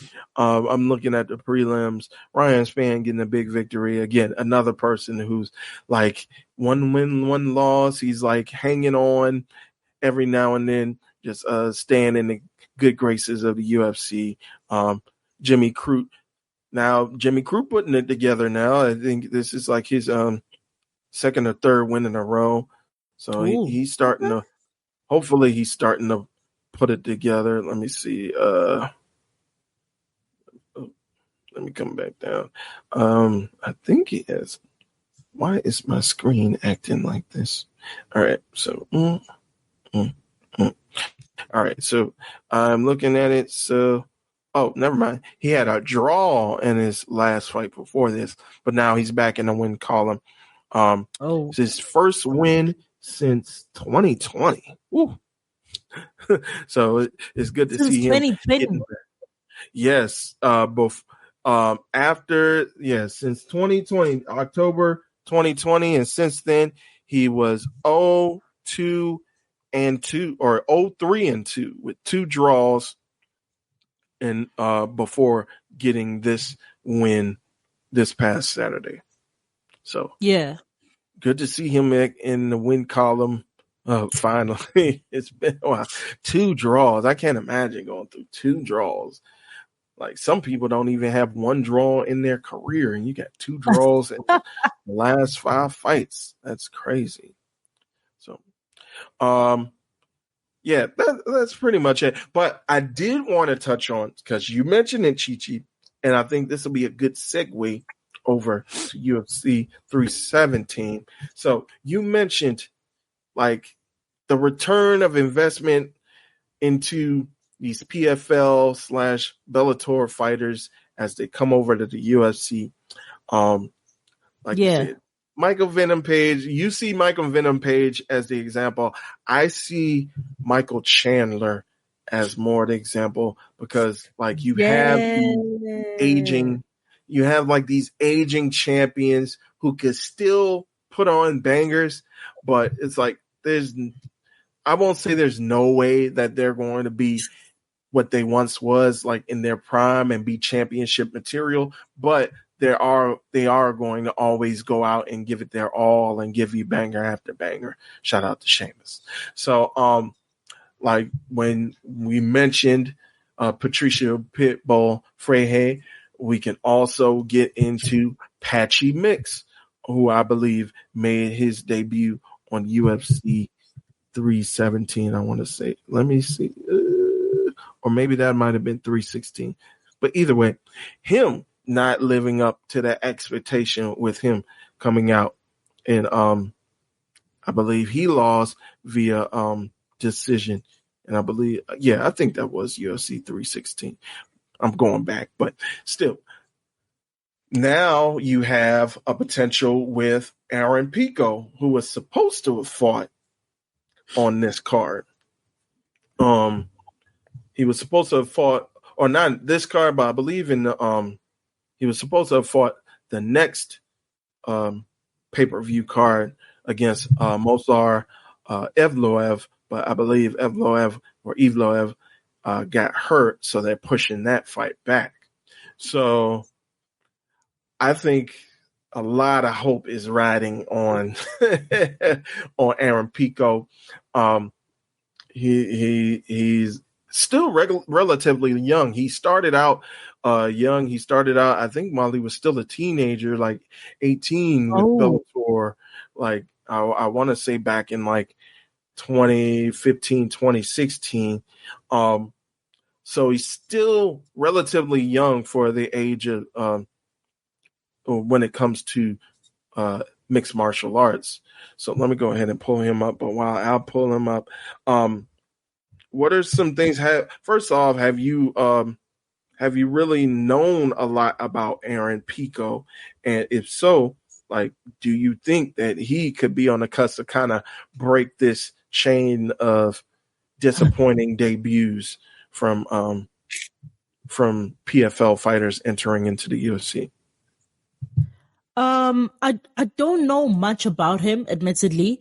However, I have heard his name being thrown around before, and I feel as though, yeah, he could definitely do it. Especially, when you start so young, right? I feel like you have so much more experience, and you are in a position where you grow with the sport, essentially, as the sport grows also. Much like you were talking about, like with Dustin Porier, where he also started pretty young, and, up till now in his career type vibe.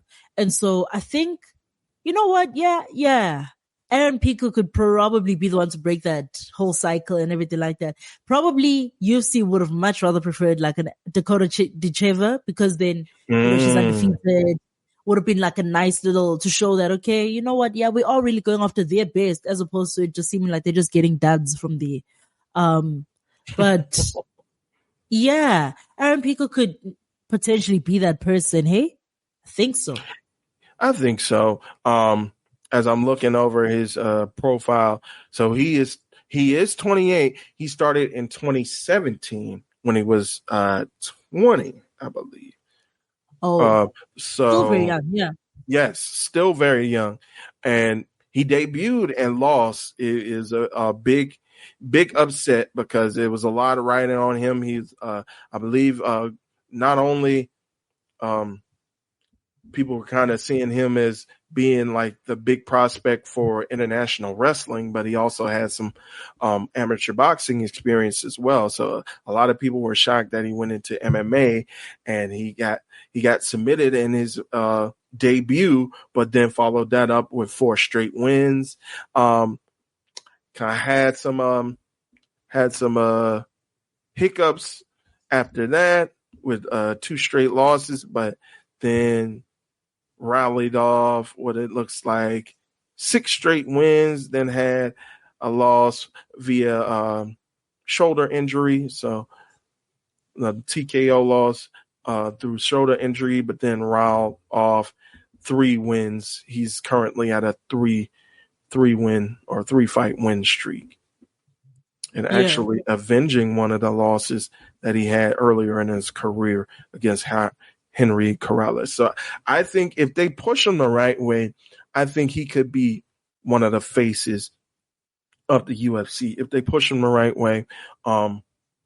Again, yes, he was supposed to have a fight, July 26th. So he next weekend he was supposed to have a fight, I guess, in the fight night card against Evloev, but Evloev had to bow out, I believe.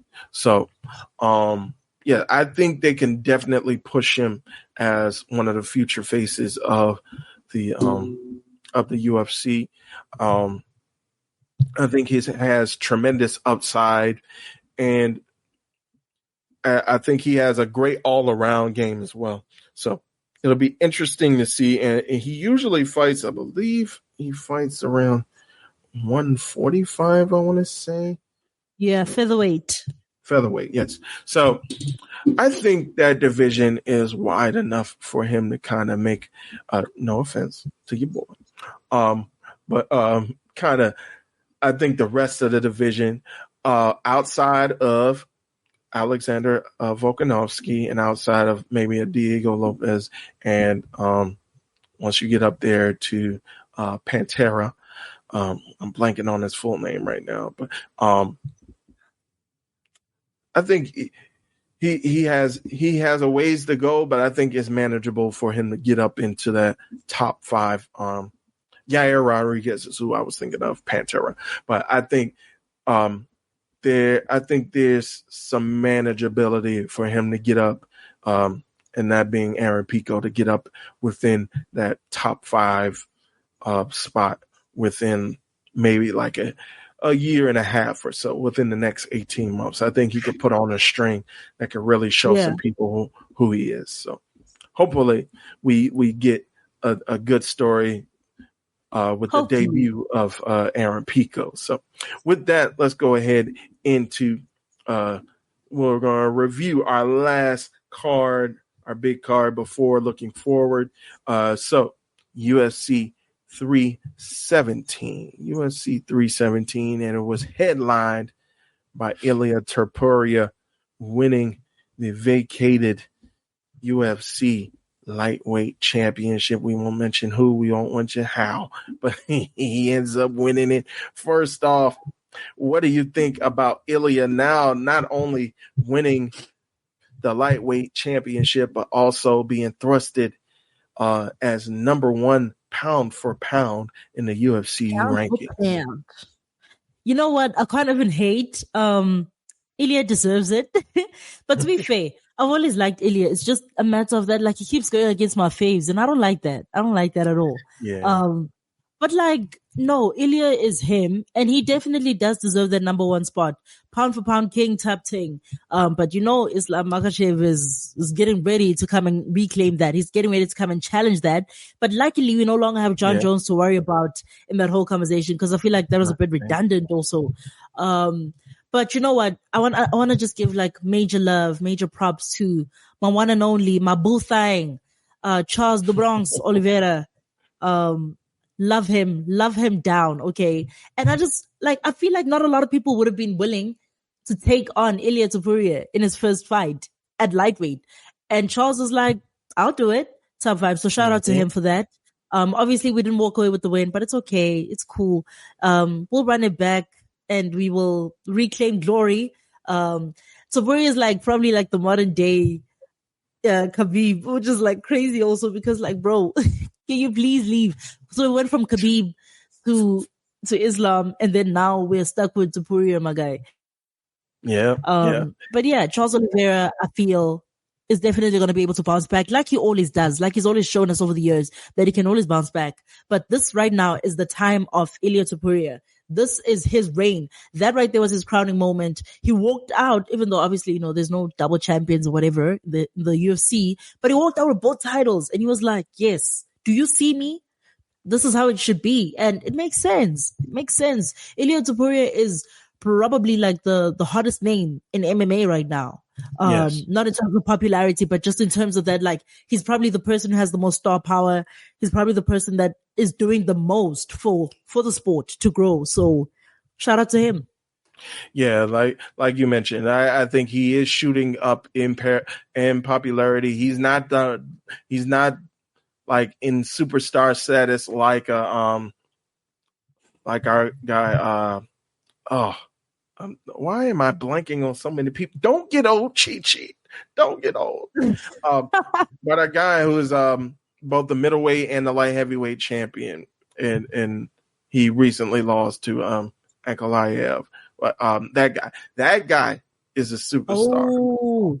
I'm don't tell me you blanking on his name too, cheat. Come on now, Pereira, Alex Pereira. I don't know why I'm blanking on his name. But yes, Alex Pereira. He kind of blew up in that stratosphere as far as like a superstar last year, where he's just taking on all comers and just destroying everybody. So I think that Ilia is making his way up there as well. And Ilia speaks English as well. Very charismatic. Has the Spaniards on his side, and he also has the Georgians. The Georgians and the Eastern Bloc on his side. He got the Washington Commanders on his side. I saw you, brother, wearing that jersey in that one commercial, brother. Go ahead and rep the Commanders. Let's go. Matter of fact, I think good things happen when you rep the Commanders. So this is something for your mans in the PFL who just beat Johnny Eblen. Just put on a Commander jersey. Everything else is going to turn up gold, brother. So, let this be an example. But in terms of the fight, yeesh.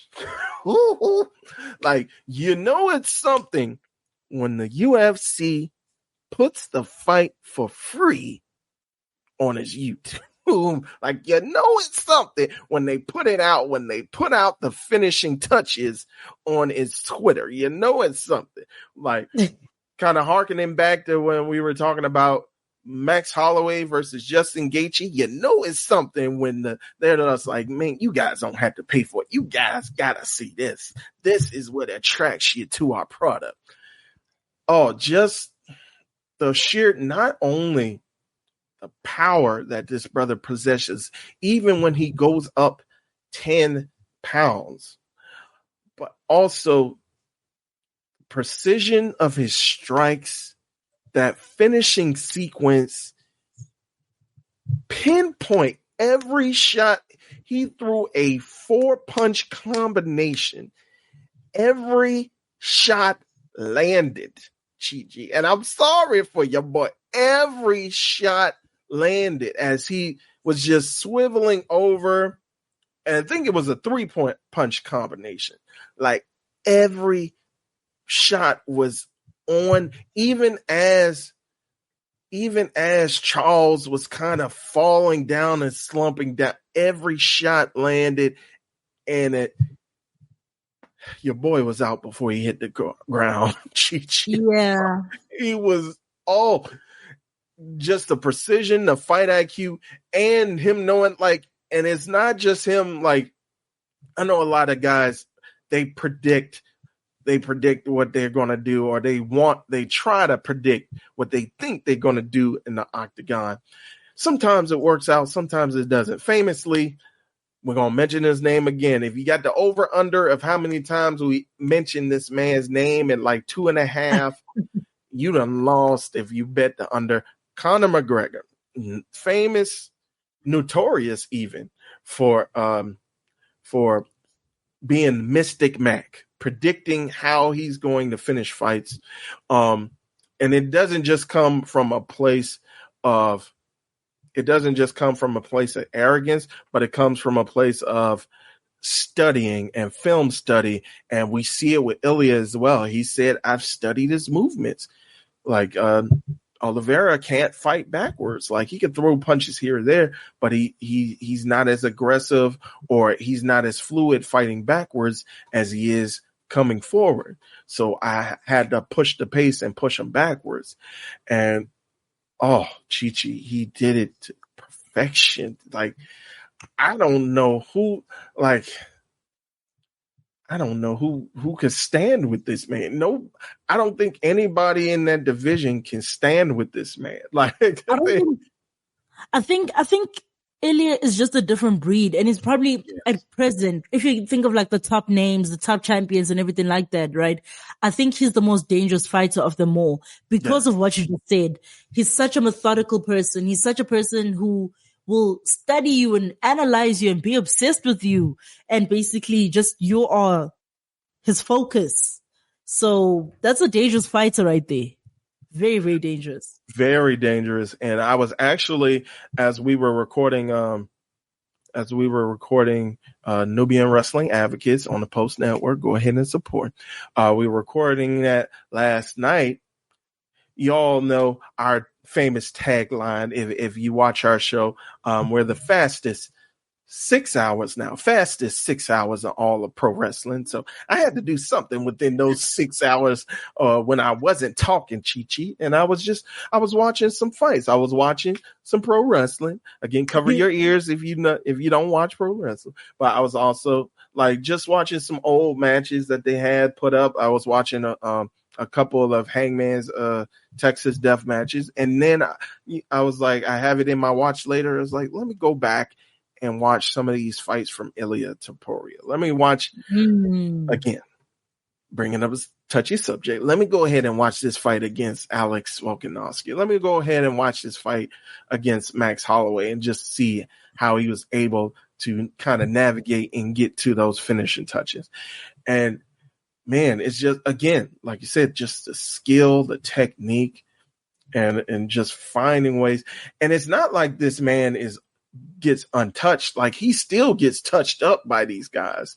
Like, he still comes out a little bit with a little bit of wear on him, but he's able to negate the big shots from other people and then put out his own big shots. And like within space, as he's just throwing, like I was watching the knockout that he had over Max Holloway, and it's just like, or I think it was against Alex, where it's like he was working his way in and he was a bit too close, but then he backed up like just like half a foot, or I guess like a third of a meter where you are, but just a little bit. And then he threw the left hook that right overhand that connected. And so it's just a little, just a game. It's a game of inches, Chi-Chi, or a game of centimeters, if you will, for those with the metric system.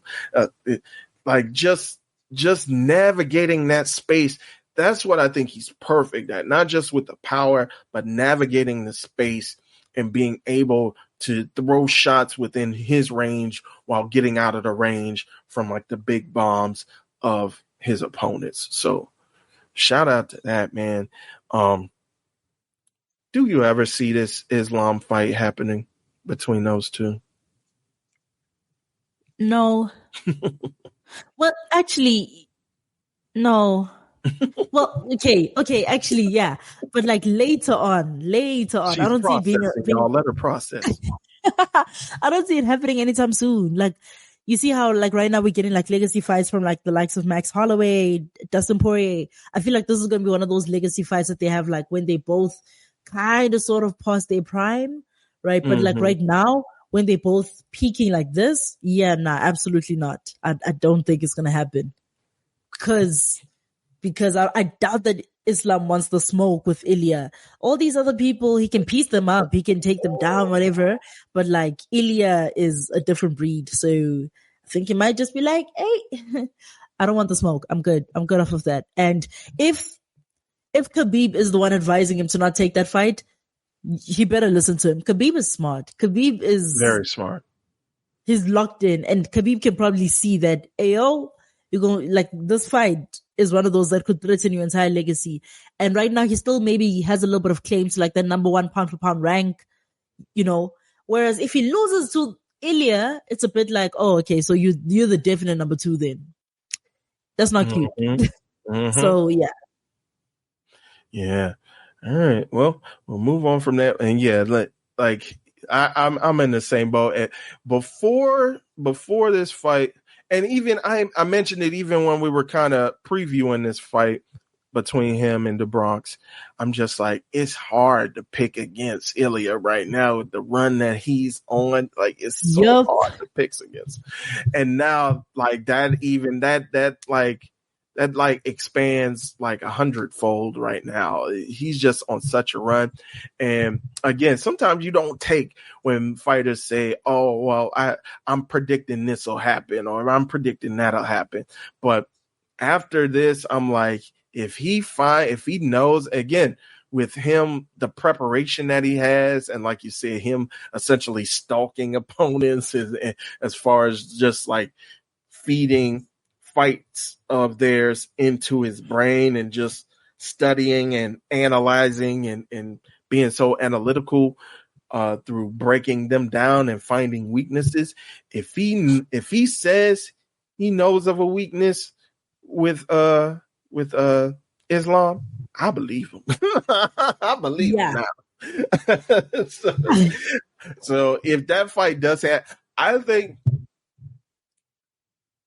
I think it's a higher chance of this happening. I think it's a higher chance of Islam fighting Ilya than it is of them fighting at the White House. I'll say that much. I'll give it a 40% chance that it'll happen. Wow. Because I think Ilya is just going to keep chasing him. I think he's gonna solidify him being the best. He might have like maybe one or two more fights in the lightweight division, and it was like, I'm gonna keep chasing you until there is nowhere else to run. I'm like, what you gonna do? Go up to 185 to run? I'm gonna keep chasing you until we make this thing happen. And so I think that's the possibility. I think he's just going to keep running through folks. And like you said, the 155 is aging out. Like you said, is people who are having these legacy fights, or who, I won't say on their last rope, but I think their championship aspirations are diminishing quite a bit right now when we talk about the Max Holloways and the Justin Gaethjes. So I think Ilya, he's going to solidify that he's the best in lightweight, just like he did with featherweight, and then he's going to keep chasing this man Islam. It's like, until you have no choice but to fight me. Like, I'm gonna come into the octagon, and then I know we had like the little standoff between him and the face off between him and Patty as well. Patty, please, no, please don't do this to yourself. You don't want that smoke, bro. You don't want the smoke. Oh my goodness! But I mean, unless he can get the fight to the ground, but plenty have tried, and it has not worked out with Ilya. He's such an all-around great fighter, but he's definitely like worlds above everybody in terms of his strength.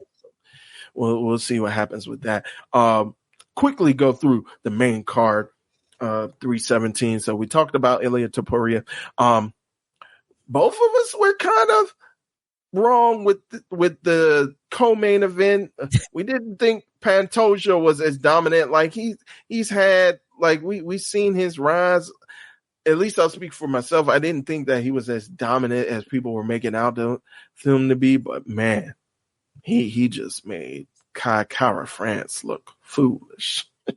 And then getting the submission victory in that second or third round of their fight to retain the UFC men's flyweight championship. And looks like we got his next opponent already. We're just strapping the rocket to his back already. Joshua Van with a big time victory over perennial contender Brandon Royval via unanimous decision. Looks like this fight got the fight of the night, well deserved between those two. Beneil Dariush still hanging on in that. Again, another person who, like, the title aspirations might be dwindling just a bit, but he's still staying on in that top 10, that top 5, getting a big decision victory. He got rocked in that first round, but was able to come back, solidify himself, use his wrestling, and was able to defeat Hanato Money Moicano, although I don't want to call him Money since he's talking about I don't want to be a part of the lawsuit. I don't want to be a part of the UFC getting my money that I earned, that I should have earned. No, I don't want that paycheck. What? Did you hear? So you ain't hear about this? No. So, the UFC had the antitrust lawsuit. It's like 2 of them, but it was the Kung Lee lawsuit that got settled. I believe it was last year.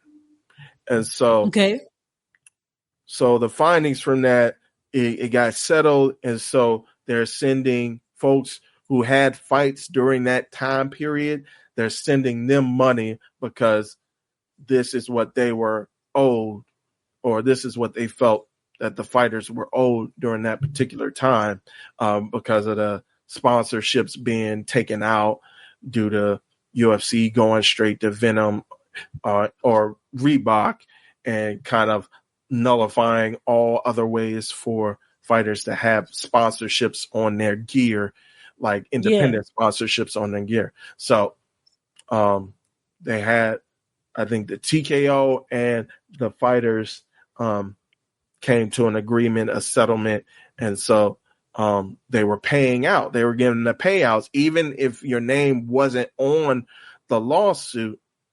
If you fought within that time, you still get what you should have earned. You still like extra money. And so Moicano goes on this podcast, on his podcast, and he's talking about, well, I told them I didn't want the check.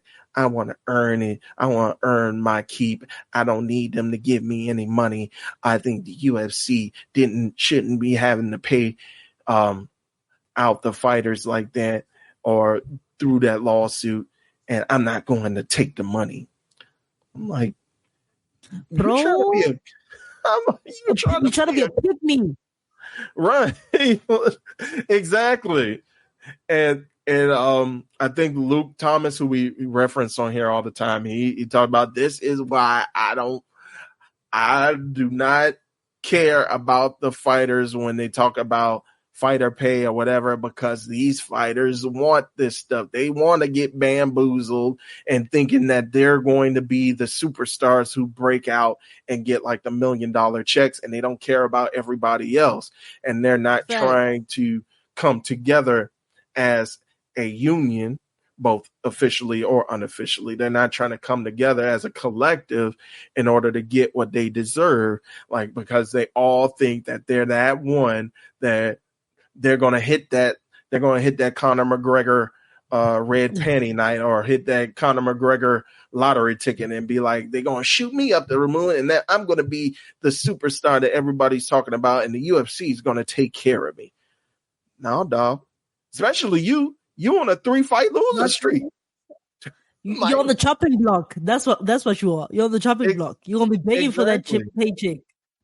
Like, he literally said, I love the UFC. All right, well, we'll see how much they love you if you lose like 1 or 2 more fights. We'll see if the love is reciprocated. But yeah, that just a quick tangent on that. But yeah, that guy, my goodness. And a lot of he's not like in the minority. It's like a lot of fighters are like that. But That's so odd. It's very, very odd. But then we go down with the opener of the pay-per-view card with Peyton Talbot picking up the unanimous decision victory. Again, it was a little bit rocky for him too, but he was able to pick up the victory over Felipe Lima. Yes, Felipe Lima. All right. So with that, anything that we discuss, anything else that you might have, Chi, as far as what we discussed, or if there's any quick bits of things that we didn't discuss that you wanted to touch on before we get out of here? No, I don't think so. Hey? I think this has been quite an informative one where we've done and covered everything. So yeah. Also, at UFC, just because PFL came and did it first doesn't mean that you have to now abandon us again. You know, hashtag UFC Africa. We still want it. Hashtag UFC Africa. Yeah, so shout out. That's it. All right. Yes. Again, hashtag UFC Hawaii and hashtag UFC Africa. Let's get those trending, folks. All right. Before we bid you adieu, I did want to go back, just to bring it back up, because we were talking about something on UFC 318 that I wanted to kind of bring back up. So let me go ahead while I'm searching for that card. Let me back in, Betham. Tab. Oh my goodness. All right. I think I'm gonna have to go back to the beginning. But yeah, UFC 318. I think there was one other thing that I wanted to touch on before we bid adieu to our adoring fans over here. So yeah, we talked about Max, we talked about Dustin. No, I think that's it. If it hits me, it hits me. But I think that's all I got. I'm all talked out, Gigi. Like again, the fastest, quote unquote, fastest 6 hours in all of combat sports we had last night. So please go ahead and tune into that when you get the chance, wherever you can find Post Wrestling on your podcast feed or via YouTube in the live column. Go ahead and check that out. We'll have the timestamps as well. But yeah, we, like you said, we covered the gambit. We covered a lot of stuff. We talked about a little bit about politics too. We fit that in there as well. So yeah, we got a lot in today. So like I mentioned off the top, a very jam-packed episode of the Styles Break Fights podcast. So and of course, we're going to be keeping a very, very close eye again to the geopolitical landscape and how that may or may not interfere with the UFC having a White House card. And again, I'm trying to be in the house, y'all. So if y'all can spare a red hat, a MAGA hat, send it to me anonymously. Hopefully in about 6 months, we'll have a we'll have a PO box up. You can send it anonymously. Don't send nothing crazy in it. Don't send no anthrax, nothing in. Just the hat. And then I could go in incognito, and I could go in under disguise. I'll have like a fake mustache as well, with like blonde hair. Wow. And I was thinking about keeping a mask on, but I'm like that because I usually wear my mask when I go out in like like big settings where I know I'm going to be there for a while and I don't know all the people. I usually have my mask on, but I'm like, that might tip me away. They'd be like, oh, he's wearing a mask. He don't let him in. Exactly. He don't like freedom. But so man, I might have to go in with no mask on and with my red hat and with my blonde wig on. So we'll see what happens. If y'all see a brother If y'all see a black brother with a red hat on and with a blonde wig, The blonde wig. keep it on the low. don't let them know. I'm trying to get in that press conference. But yeah, with that, we're going to go ahead and wrap up again another jam-packed edition of the Styles Break Fights podcast. Chi, let them know where they can find you, where they can find all of your good work, whether you're covering MMA or whether you're covering pro wrestling. Let the people know where they can find you. You guys can find me on Instagram, Twitter, and TikTok. I'm trying to run up my TikTok a little bit now, not gonna lie. But you can find me at Chinyereokafor_. That's at CHINYEREOKAFOR_. But you can also go find my other page, which is Chi's Combat Corner. Chi's Combat Corner is the full name, but you can just call it Chi Combat Corner. I think that's the actual at, like the official username. It's at Chi Combat Corner. So yeah, go check that out. And of course, I've got like 2 new videos up there. One of them was recapping my Super Sport trip because I got to be on Super Sport and stuff like that. Yeah. And then my most recent one is the PFL Africa Cape Town vlog. So definitely go check that out. See what I got up to, see what I saw, and more that, and catch a little glimpse of Khabib right there. Yeah. So that's what's up, guys. Go check it out and say hi. Let me know that you're coming from the podcast, and let's be friends. Let's connect. And yeah, Ray, what about you? Where can the people find you? Where can they keep up with you? Well, of course, you can always find me here on Nefarious. And by the way, she just slid that on there. She was on TV, y'all. She was on TV all dolled up. So yeah, she making big things happen, and we wish her all the best. And yeah, Chi, we trying to, like you said, you trying to go to a lot more press conferences. You trying to go to a lot more fight nights. So let's get her in the door. Maybe if we could get Nefarious off the ground, we can have her in with that press pass for Nefarious. Who knows? Exactly. Like I'm gonna have that press pass when I go in there with my red hat on. We never know. You never know. You put it out in the atmosphere, y'all. Put it out in the atmosphere. Manifesting it. Yes. But again, you can find me right here on Nefarious Media Network. We have a bunch of shows. Not only do we have the flagship Kings of Sport podcast, but we also have the Parlay, where we just be chit-chatting about a little bit of everything, not just sports and not just pop culture, but a little bit of everything. Life, folks. Life. Choose life. We also we debuted a podcast over the last week, Super Salad. Ooh. Where we had our newest host on, OG Rachel, and our temporary host for the moment, Brother Nate Milton, and we had a parade of guests where we were talking about superhero movies, and specifically they were reviewing the most recent Superman movie directed and brought to you by James Gunn. So go ahead and tune into that if you're into comic book movies, and if you're not like me and you actually go and watch them as soon as they come out and you don't wait until they hit like a streaming service like me. But we had that debut at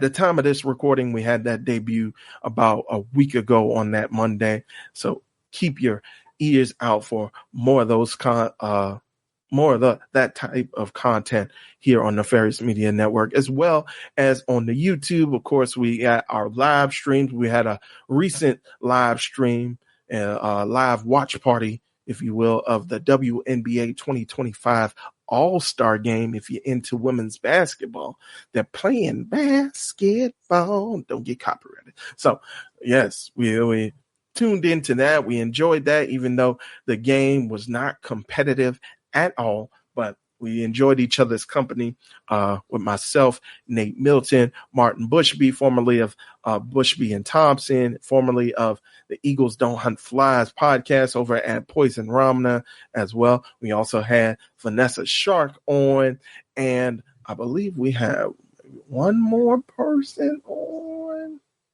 No, I think that was it. That was it. Just us enjoying the festivities of the WNBA All-Star Game. So go ahead, guys. Tune in again, like we said off the top with Brother Nate. And as I said, midway, that was past me, midway. Go ahead. Support any way you can here at Nefarious, whether it be through any of the free tiers, any of the free social media platforms that you can get involved in with X/Twitter, Blue Sky. We're pushing a lot of stuff on that platform. IG, Instagram, TikTok, YouTube. All of those are free, folks. All of those are free. All you got to do is type in Nefarious Media Network and we'll come right on. It should pop right up. Even if you got to delve a little bit more, maybe in YouTube within the channels and the search bar. But you'll find us if you put in Nefarious Media Network. Also, if you can spare a little bit of change, $5 gets you in the door for our Patreon. We're trying to have more exclusives as we're continuing to build up this platform here at Nefarious. So please, we on the drive for 500 paid Patreon subscribers and 500 YouTube subscribers gets us a little bit closer to monetization for that platform where we could start doing memberships for YouTube. So please continue to support. We hit over the 100 subscriber mark for YouTube. We hit over the 100 subscriber mark for Blue Sky, which we pretty much doubled our initial total like a week ago. We pretty much doubled that within the span of a week. So I'm glad. Thanks for all the help here at Nefarious, whether it be the Godfather Nate Milton, the Professor Chris Ely, Chi, of course, myself, the new youngest in charge. Well, they're not really youngest in charge, but we just call them the new rookies in town with Ring Theory, with Downtown Gerard Brown, and Upper Mid Card Jay Lacey. Again, our newest host for Super Solid, Rachel, OG Rachel, and all the other folks that have pitched in, Brittany Monet, Sister Maria, all the other folks, Steve Willie. Of course, I'd be remiss if I don't mention Steve Willie. So many names. This is why people, they say in those acceptance speeches, I can't name everybody because I'm going to forget somebody. But everybody who contributes here, it will really help a lot with your support, whether it be through the paid tiers for Patreon or whether it be through any of our free methods. And you can follow us for free at Patreon as well. Through the free tier, you may not get your hands on all the goodies, but you can still be a part of what we're building here at Nefarious Media Network. So with that said, again, wrapping up a jam-packed, a big-time episode of, how to call it? See, I thought I was going to get through this entire episode without saying our old name, but yes, through the Styles Break Fights podcast. We appreciate you joining us. We thank you for your support. We thank you for tuning in, and keep your eyes and ears peeled, guys. We're going to have a lot more in store in the future. So with that, I've been your boy Two-Way Ray. And I've been your girl, the maestro Chi. And we thank you again for tuning in to another installment of the Styles Break Fights podcast. Until next time, good fight, good night, peace out. Jamming, do a jamming.